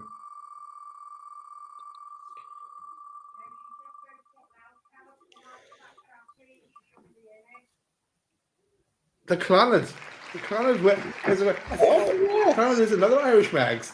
We're all in there tonight. Well, congratulations to the Clonard. Nice one. Was in the chat after the Palace game. Yes, nice yes, he was. Yes, he was. Yeah, not seen him tonight, but was definitely. It's been in the chat the last few shows actually, regular. So yeah, congratulations. Congratulations, mate. So you can all call around to my house to collect them. So if that's the we'll say it in the post. Peter Moll was. He's not having it, is he? He's not having it. He's not having it.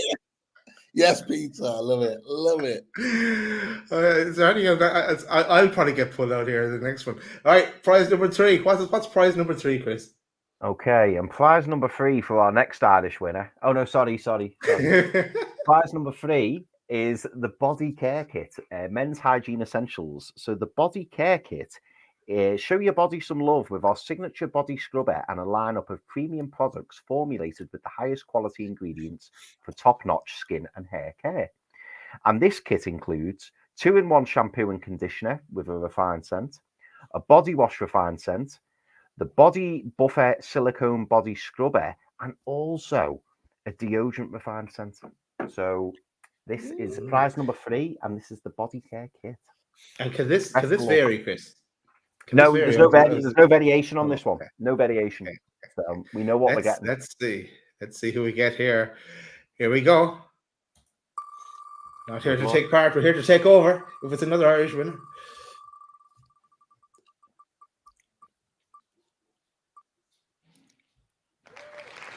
Alex B. Romero. Oh. Congratulations. Congratulations. Yeah, new member. That I've not recognised before. No. You're right. Well done.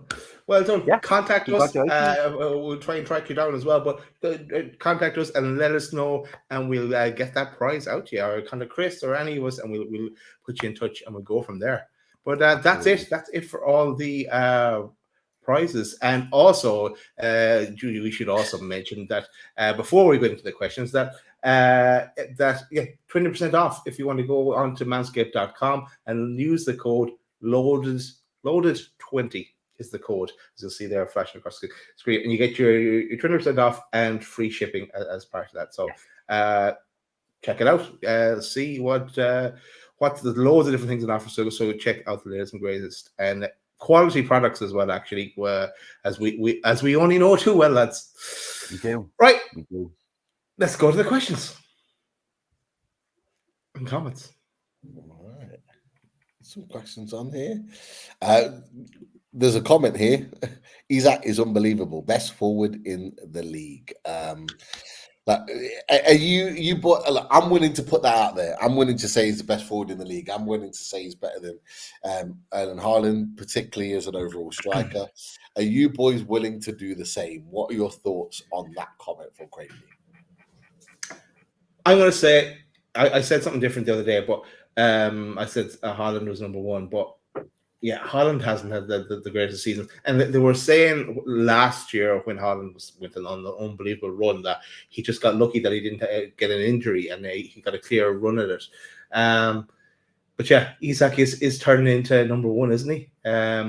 All would be interesting to see how Haaland performs next season. Because he's talk about Real Madrid as well, isn't there, with Haaland, of course. But yeah, Isak is slowly getting there to take a number one spot. Thoughts, Chris?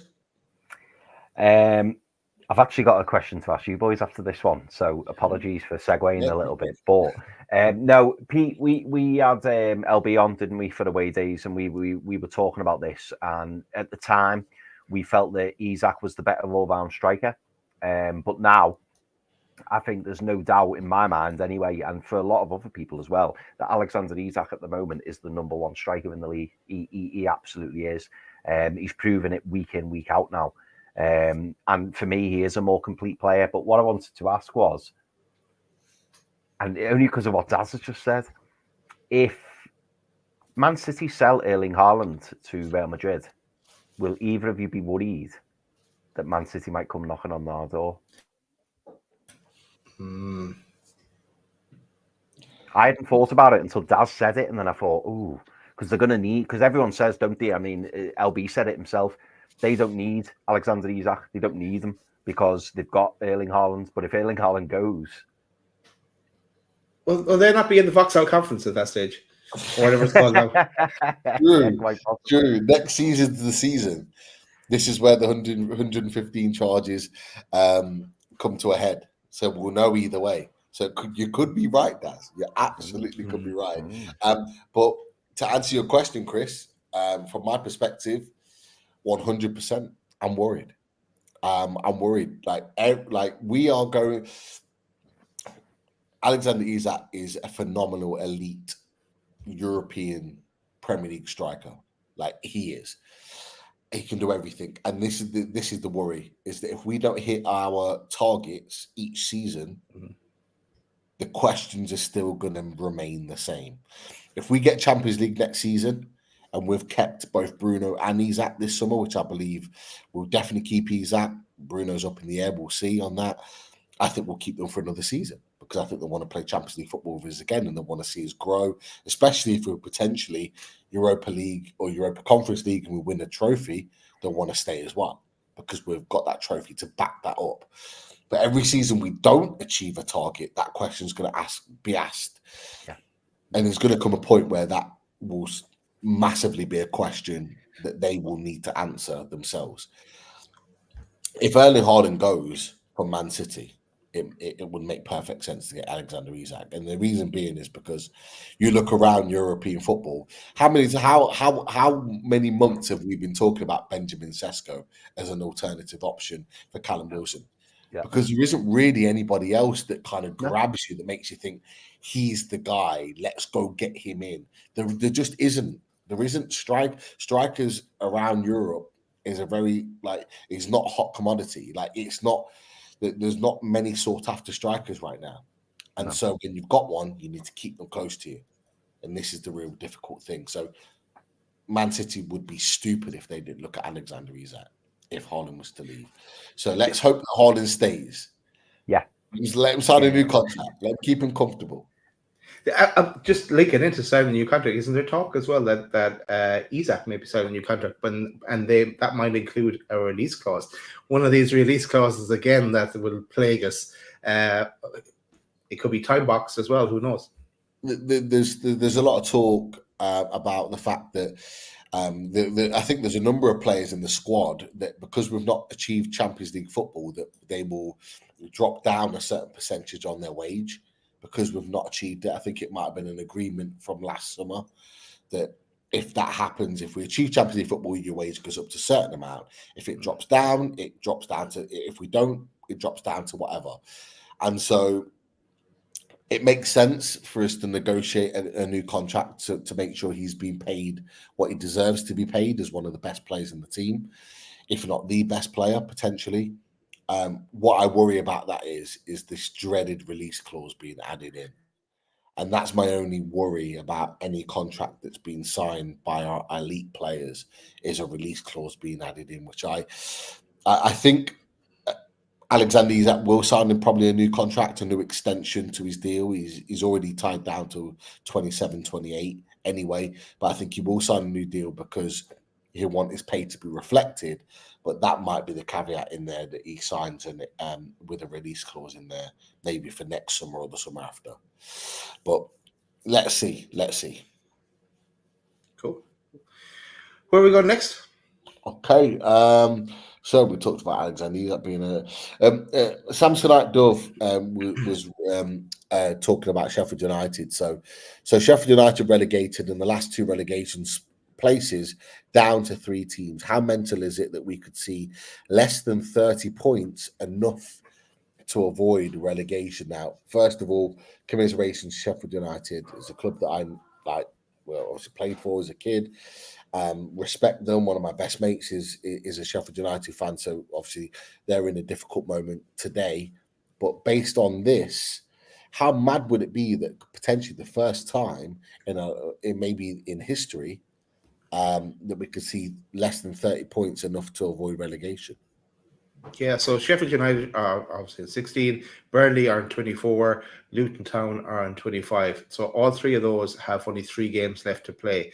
Then you have Notts Forest on 34 games, but are playing Man City tomorrow, and they're on 26 points. So it's between the 4 of them, really. It's between the 3 of them that are left for 2 spaces. But yeah, it could well happen that 30 points will, or less than 30 points will get you relegated. Crazy. It's mad, isn't it? Mad. But I suppose one thing I will say is I don't think we'll see it again next season, because I think the clubs. I was looking at I think I said this to you actually, Pete, on the when we were on away days. I was looking at the Championship, and the top 8 clubs in the Championship, they're all decent clubs.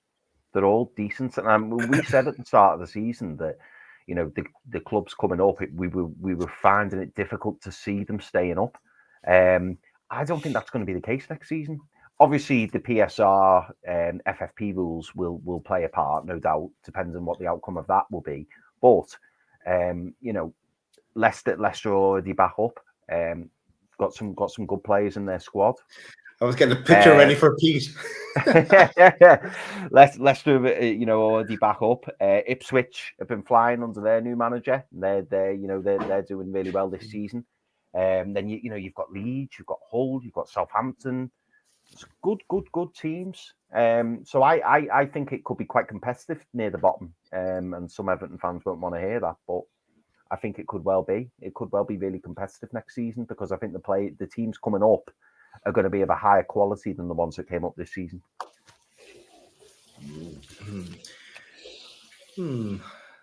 Let's see what plays out. What are you thinking, Naz? You were in deep thought. Oh no, sorry. I was thinking. The whole thing about the anchoring that was talked about as well, and it's like you can only spend what the multiple at the moment is 4.5 of what the lowest team can, or whatever way the calculation works out. And I was just thinking, what value is that bottom team, and how much can we spend? That's if that comes in. That's what I was starting to think, but I didn't have all the details in my head, so I wasn't going to say it. We'll have to get Kieran Maguire back on, won't we? Have a chat with Kieran over it. We will when we get a bit more. So there's a meeting on Monday actually on that. Yes. With the Premier League meeting again. Now it could get shut down like the luxury tax did, because I know there's like Man City and Man United are pretty against this, but let's see when we have something more solid, and we do a detailed run through it then at that stage.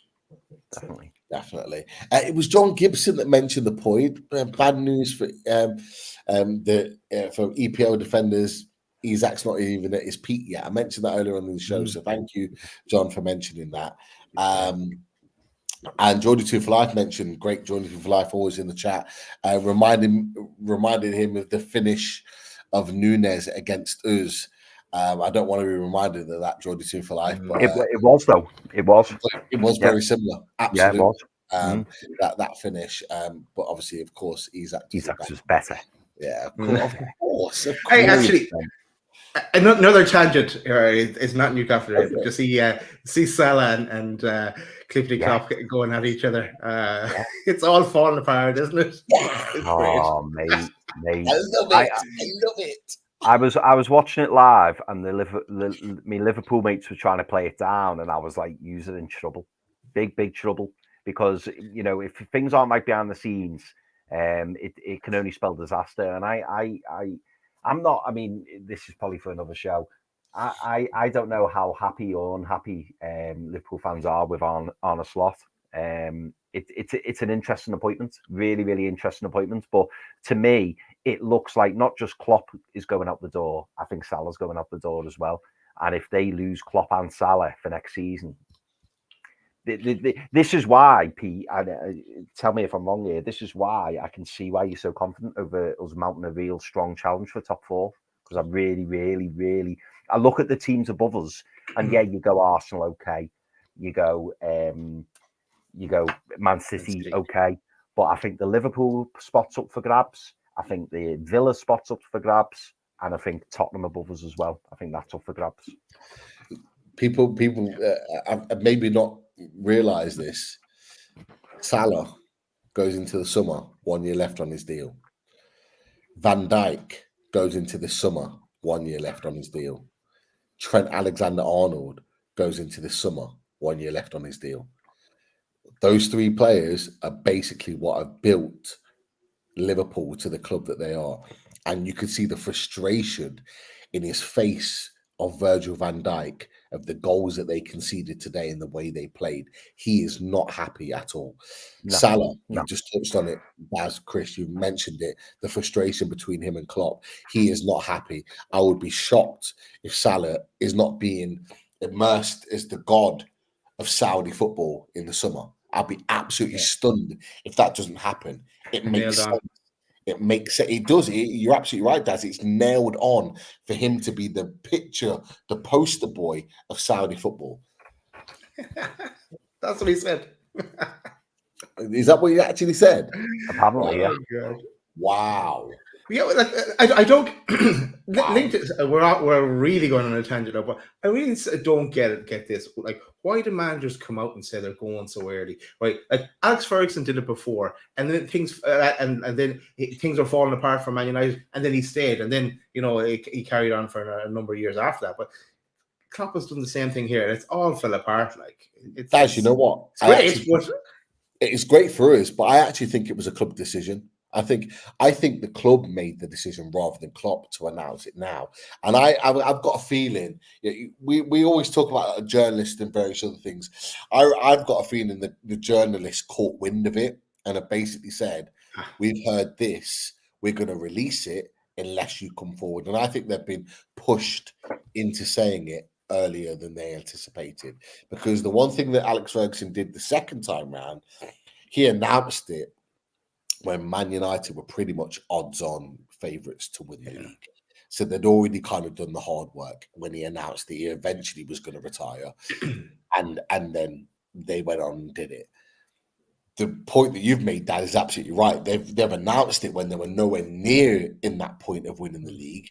And it's just, they've imploded. And the reason why they've imploded, because Trent's in shock, Van Dijk's in shock, Alisson's in shock. All the players are in shock, thinking that their manager is just walking out on them. And actually, whereas people thought that it was going to galvanize them to win the title, do it for Klopp.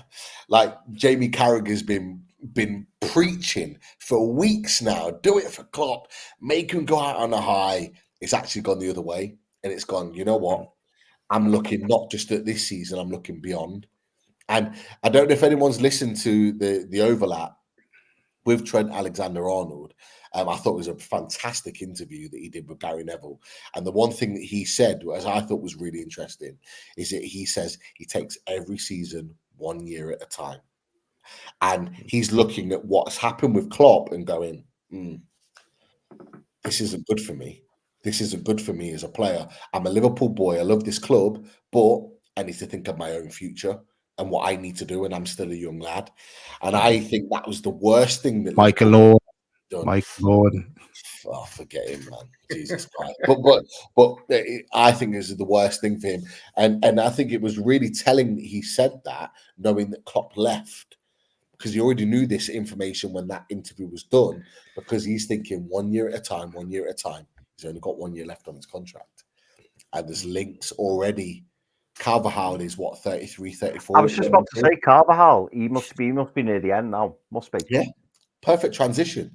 Perfect. Like the only club that you would leave your boyhood club for is the club that are serial winners of Champions Leagues and La Ligas in Real Madrid. Like it makes sense for go and play over there, where defensively,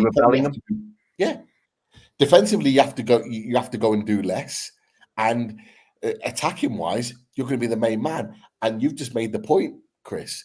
Who's his best mate in football that he said in that interview? Jude Bellingham. It makes perfect sense. It makes perfect sense, right? And having all of their best players with a year left on their contract, with a manager that, in my opinion, doesn't excite me at all. If I'm a Liverpool fan, in Slot, like he's done a great job in Holland, but he's no Klopp. Mm-hmm. He's no Klopp at all. Like I know we're talking about Liverpool, and like, I don't give a shit about Liverpool, but like I just think. It's a really weird situation, but it goes back to the point you just said, guys. With them being very unsure of where they're at and being all over the place, even with their better players in the team, for me, place is up for grabs. 5th spot, 4th spot, Champions League is well in the mix for Newcastle United, because we're in a great position to really build on what we're doing, which is why we need to keep our best players. But Jordan 25 mentioned about Nunes' goal. However, Toon Gamer says, do you think Isak will win the Golden Boot? Only one goal behind, boys. What are your thoughts? I think he could, because Haaland is I don't think he's I'm not sure if he can play tomorrow either. I think he's out of the squad. I'm not 100% sure on that, but I think he could well do it. And with the games coming up, again, I look at who we have to play. Next, we're playing Burnley. Of course, it's away, but we're playing Burnley. We have to play Brighton then next, who aren't doing great recently. We all know we're gonna win that game against Man United, no matter what happens. And they're leaking goals as well. And then Brentford, final game of the season. So yeah, there's chances there for him. So yeah, it's all a possibility. Cole Palmer's on 20. It doesn't look like he's scoring today though. But he's an extra game actually as well. Yeah, he's actually playing. Yeah. Oh wow. Yeah. I think he could. Yeah. No, I agree with you, Daz. I think now. In fact, I might even check it after this and see who the favourite is, because I reckon Alexander Isak will be the favourite, given the run of games, as Daz has rightly said, that we've got, which are all winnable, and Alexander Isak can bag a few. The form that Haaland's in, the fact that Cole Palmer's in a really poor Chelsea team. I mean, the fact Cole Palmer's even in the conversation is credit to him. Fantastic. Like he's has an outstanding season. But I think Alexander Isak's got to be the favourite. And doesn't that say it all, boys? If he ends up with getting that golden boot, doesn't that say it all? You know, little old Newcastle finishing hopefully 6th in the league, and we've got the golden boot winner in our team. The last time we had the golden boot winner in the team must have been Shearer. Must have been. So that just shows you how long it's been. And that is just gonna add another 20, 30 million onto his price tag as well. I'm looking at the odds here, Chris, and he's hardly nearly 5-1. He's actually second favourite, but he's nearly 5-1. Who's favourite then? Haaland. Haaland is at not all the odds because there's a game on, so they probably don't have all the odds. But he's evens, pretty much evens. Haaland, and I wouldn't be putting that on. 5-1. He's at great odds. Great odds. Might have a little go with that, Lisa. Gamble responsibly as well. Yeah, not. Of course. I've got a little question for you boys. You just talked about him. Obviously, Haaland's in that conversation. Cole Palmer's in that conversation. Yeah, Chelsea could finish bottom half the table. The question I've got for you boys: I know what you're going to say. The question I've got for you boys is that Miggy leaves, right winger. Would you spend the majority of your budget in trying to tempt Cole Palmer to Newcastle United? How much would he cost? Well, this is the thing. This is why I said the majority of your budget. It's going to transfermarket.com just to see what price he's coming up here now at 55 million euro. But you're going to spend a little bit more than that. If only Chelsea needed money. Yeah. I'd like to break even at some point. David H says no, but yeah, look. It's an outrageous question. You're absolutely right, Bobby. It's an outrageous question. Like, you are absolutely spot on. People are not Cole Palmer, getting serious. They're calling you Peter. Do you know what? Exactly. I know my mum says that, but yeah. Just to segue ever so slightly, and the only reason I'm staying on topic, but the only reason I'm mentioning this is because it flashed up on my phone before, just moments ago. David H says you could get Sesko and Nico Williams for the same price as Palmer. Now, to answer your question very quickly, Pete, I'd love Cole Palmer. I think he'd be brilliant, but I do think the price would just be ridiculous. I think Chelsea would want over 100 million for him.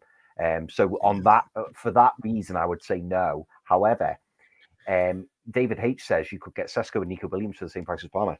Fab Romano 5 minutes ago said Nico Williams stopped the game tonight due to racist chants at the Metropolitano. Yeah, he's gone. He's gone. He's gone. So if that's the case, should we? I know we've mentioned him before. We've probably mentioned him again. Nico Williams. Yeah, he's got a release clause, isn't he? As well. Well, it's a player we talked about before. Yeah, it is. He's a player we talked about before the transfer show. And in recent links, our name has been attached to him as well, along with the likes of Villa. Us and Villa have been the longest suitors to Nico Williams. I think Tottenham have come in more recently. I think Chelsea have been linked with him more recently. But I would be shocked if we've not been looking at someone like him.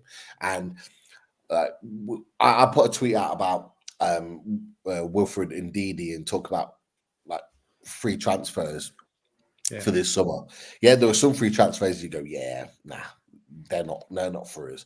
But there are some transfers that either are free or for a cheaper deal because they've only got a year left on their contract or 2 years, where you've got to look at it and go, that's a deal that you can't turn down.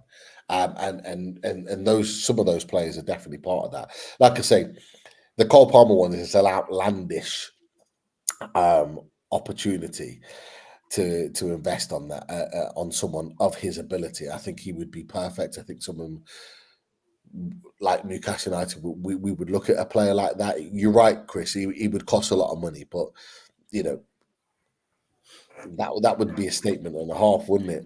That's the reason why I asked the question. It'd be a statement and a half going and getting one of the best players in England to come and play for you. But yeah, imagine a front three. For Nico Williams, 50 million euros a release clause, or somewhere close to it says. That's. I mean, I was just going to say though. Imagine a front three of Gordon, Isak, and Palmer. That. I'm sorry, boys. That's and add another central midfielder to that, and plus Tonali being back. That's title contender stuff. That's how good that front three is. If you keep them fit, that's title contender for me. Really, really is. And that may sound outlandish, but it really is. And a goalkeeper. I've got an allegiance to Cole Palmer. His dad's from St Kitts and Nevis, which is where my mum's from. So we've got that allegiance there. So I'm always gonna fly the flag. I'm an Englishman. I support England, but where my mum's from, I'm always gonna kind of link that to that. So it's you could do the negotiation, so Pete. Yeah, I'd love to. Yeah, I'd love to. Just before Pete, you move on to the next one. Just want to give a big shout out to Jed Headley. Fantastic bet, Jed. He got 25 to 1 at the start of the season on Isak to be in the top 4 goal scorers. Great bet. Great shout. Great bet. He listened to us. He listened to us in the predictions show at the start of the season. Nice one, kid. Love it. Great bet, mate. Great bet. Big up to Truls. We're lucky not to be down 3 or 4. But the lads, obviously, I think he's saying that the qualities. He's been a member for 23 months. And if you want to be a member, get involved. We've just had a prize draw for some fantastic prizes that Chris has announced from Manscaped. If you want to be involved in them, there's plenty more coming. So become a member to Loaded Mag NUFC, just like Truls has. Welcome, Truls. Glad to be a part of it. All we've touched on this already. Nobby Clark said Dan Burn was excellent today. Anything to add on that before we move on with regards to Dan Burn? I think we said it all earlier. Just going to centre back first, it was just a surprise that he's done so well, and long way to continue. Just to add in there, a couple of conversations. Shaw's apparently got a hamstring injury, so we don't know whether that's long term or not. Hopefully, he's available for the Burnley game. Yes, the top of my head is here. You can see it. That is there. Apologies, Nobby Clark. That's the headband. Yeah, there you go. Lots of questions around Alexander Isak. Marcus has put in there. Do we have the best all-round striker? We've talked about Alexander Isak. I think we're all in agreement with that. Hang on a sec. Pete, you brushed over the hat thing way too quick. You must be sweating in the hat. I'm not. Be absolutely sweating. Honestly, it's cold here in Leicester. I'm freezing. I've got my hoodie just there. As soon as the show's done, the hoodie's coming up. I'm never lying.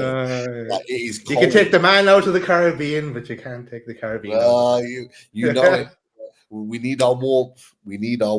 But yeah, it is cold here today, which is why I've been wearing this bad boy most of the day. But I've got my old trusty hat here, ready, as and when ready. He's ready. Of course.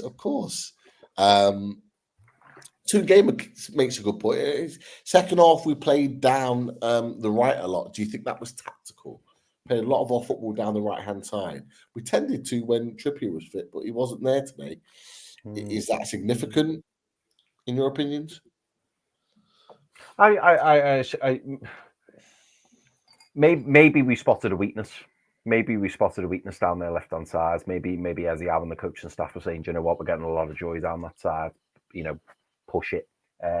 You're right. In previous seasons, particularly with Trippier and Almiron, we used to focus mainly on the right, and that was us doing it.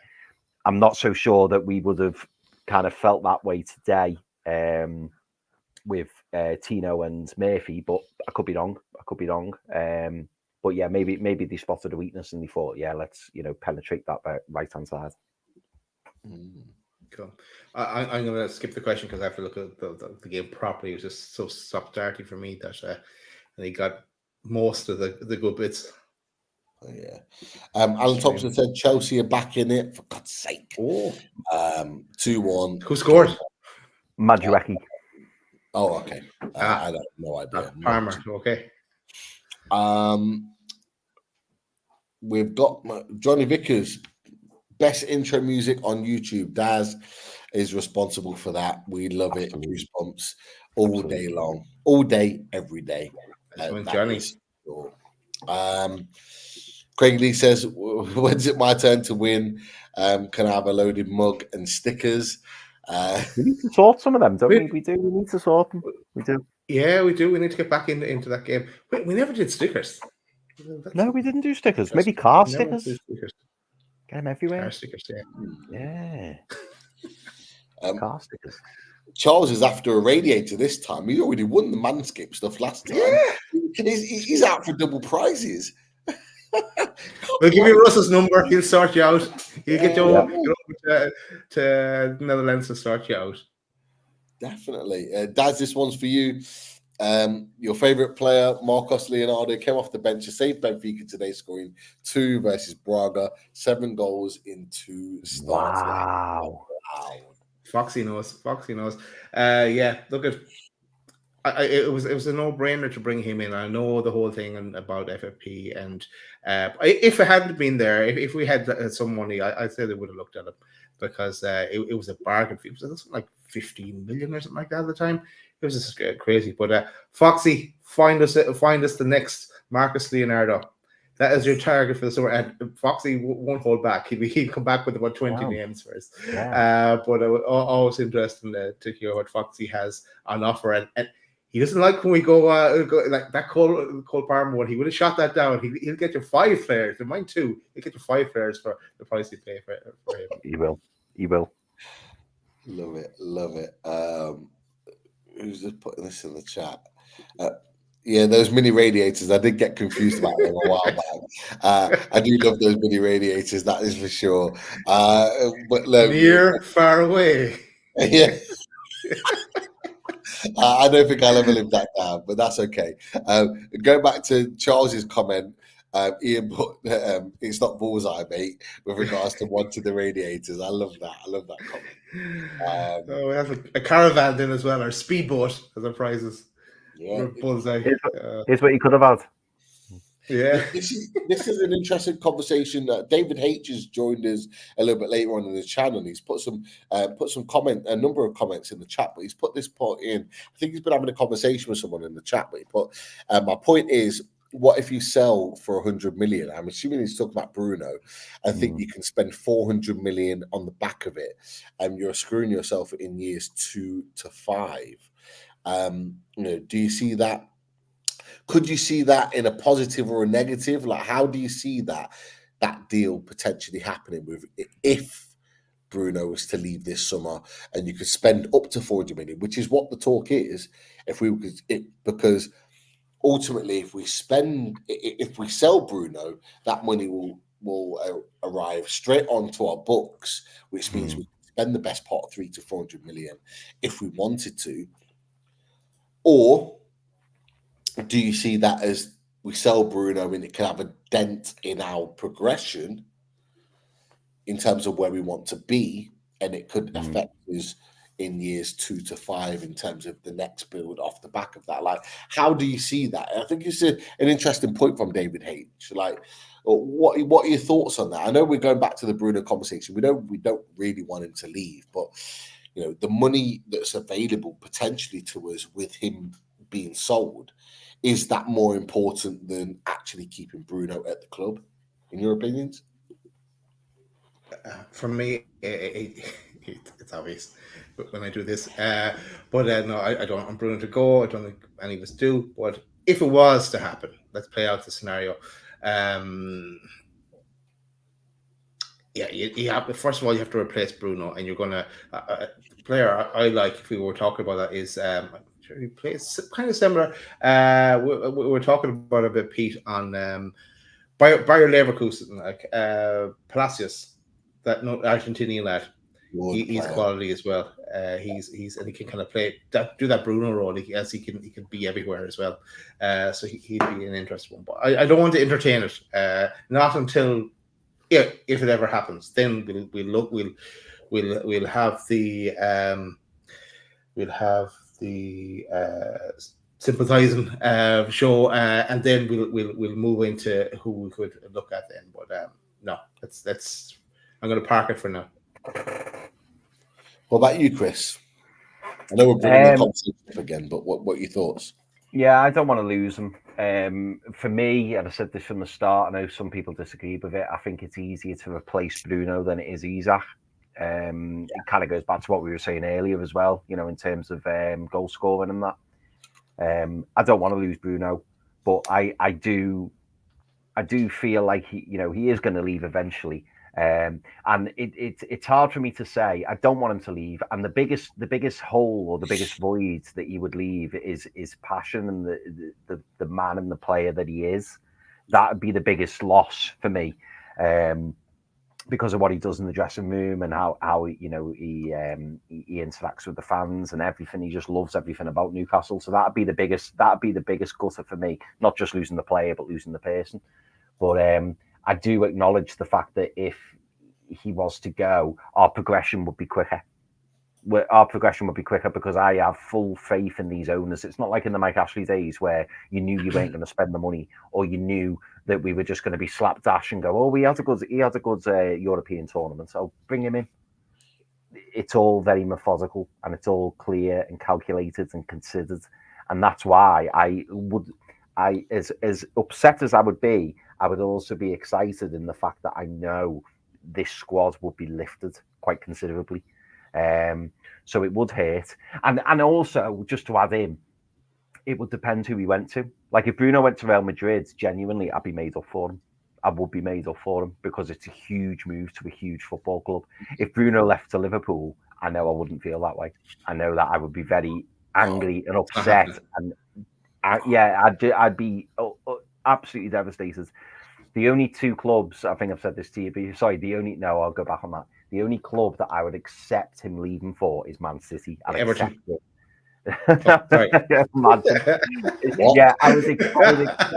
I would accept Man City because of Pep. But what I will say, in my opinion, in the last few weeks has changed. In that, I actually don't think Man City is as appealing to Bruno now, given all these whispers and given the fact that I don't think Pep's going to be around for much longer. So I actually think Man City wouldn't even. I don't actually think Man City would tempt Bruno very much, because I think he knows, and the rest of the world know, I don't think Pep's going to be here for much longer. I reckon Pep next season and gone. If not in the summer, wouldn't surprise me. Yeah, LB's worried about that because there's a lot of talk that Pep next season, that will be his last season. I think it coincides with that court case with the 115 charges with that season.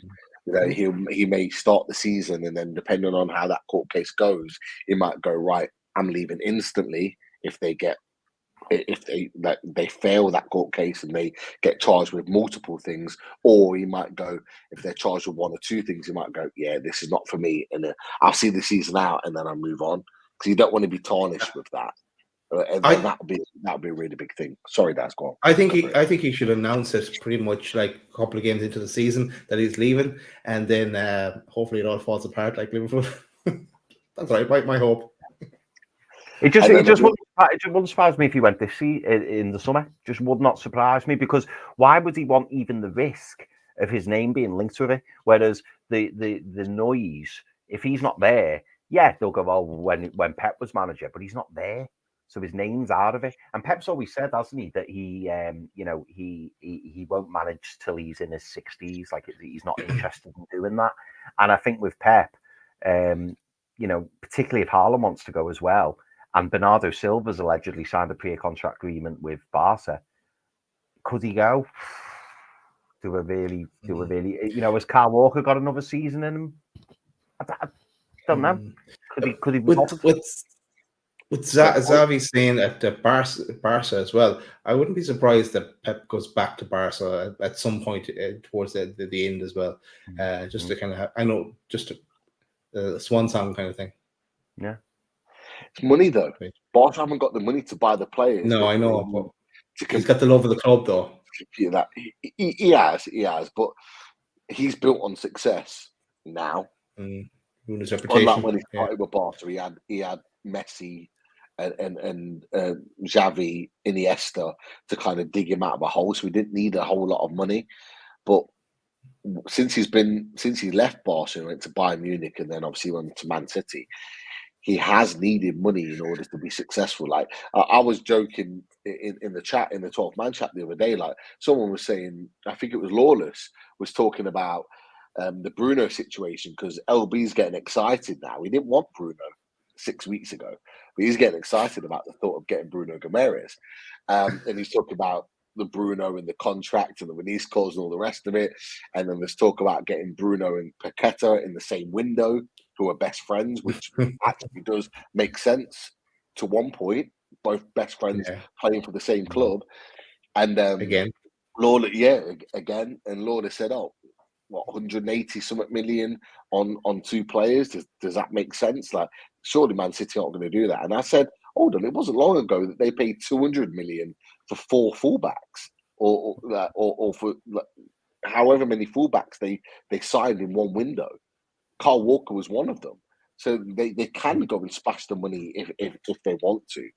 And that's the luxury that Pep Guardiola's had since he's been at Man City. The fact that he wants to reinvent the team. He can go and spend 60 million on Erling Haaland, but effectively the deal worked out to about 200 million with the amount of money that he spent on wages, signing on fees, all the rest of it to get Haaland in the club.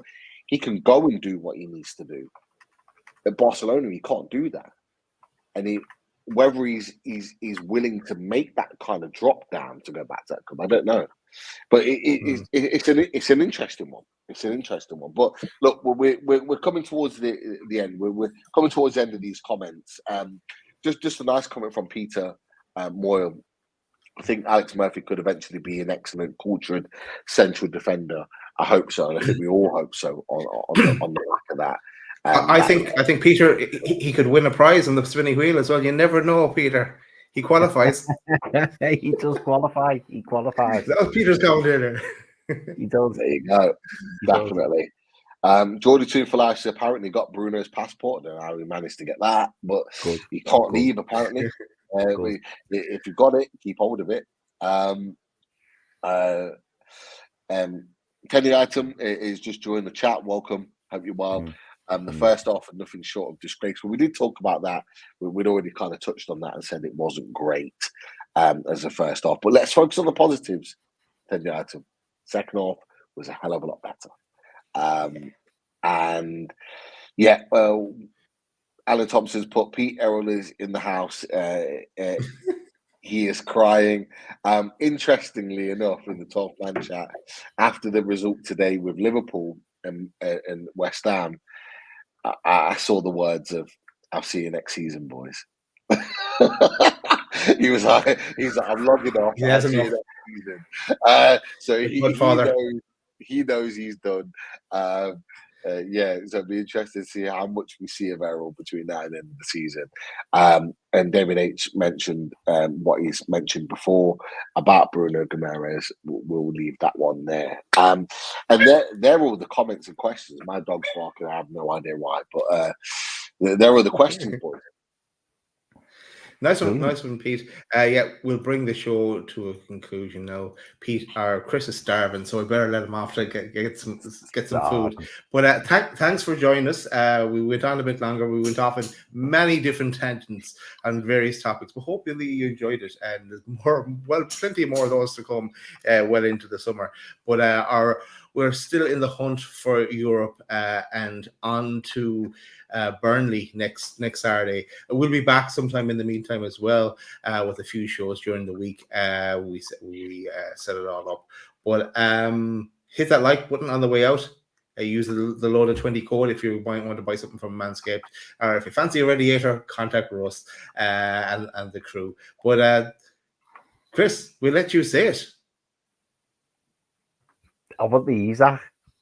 Okay.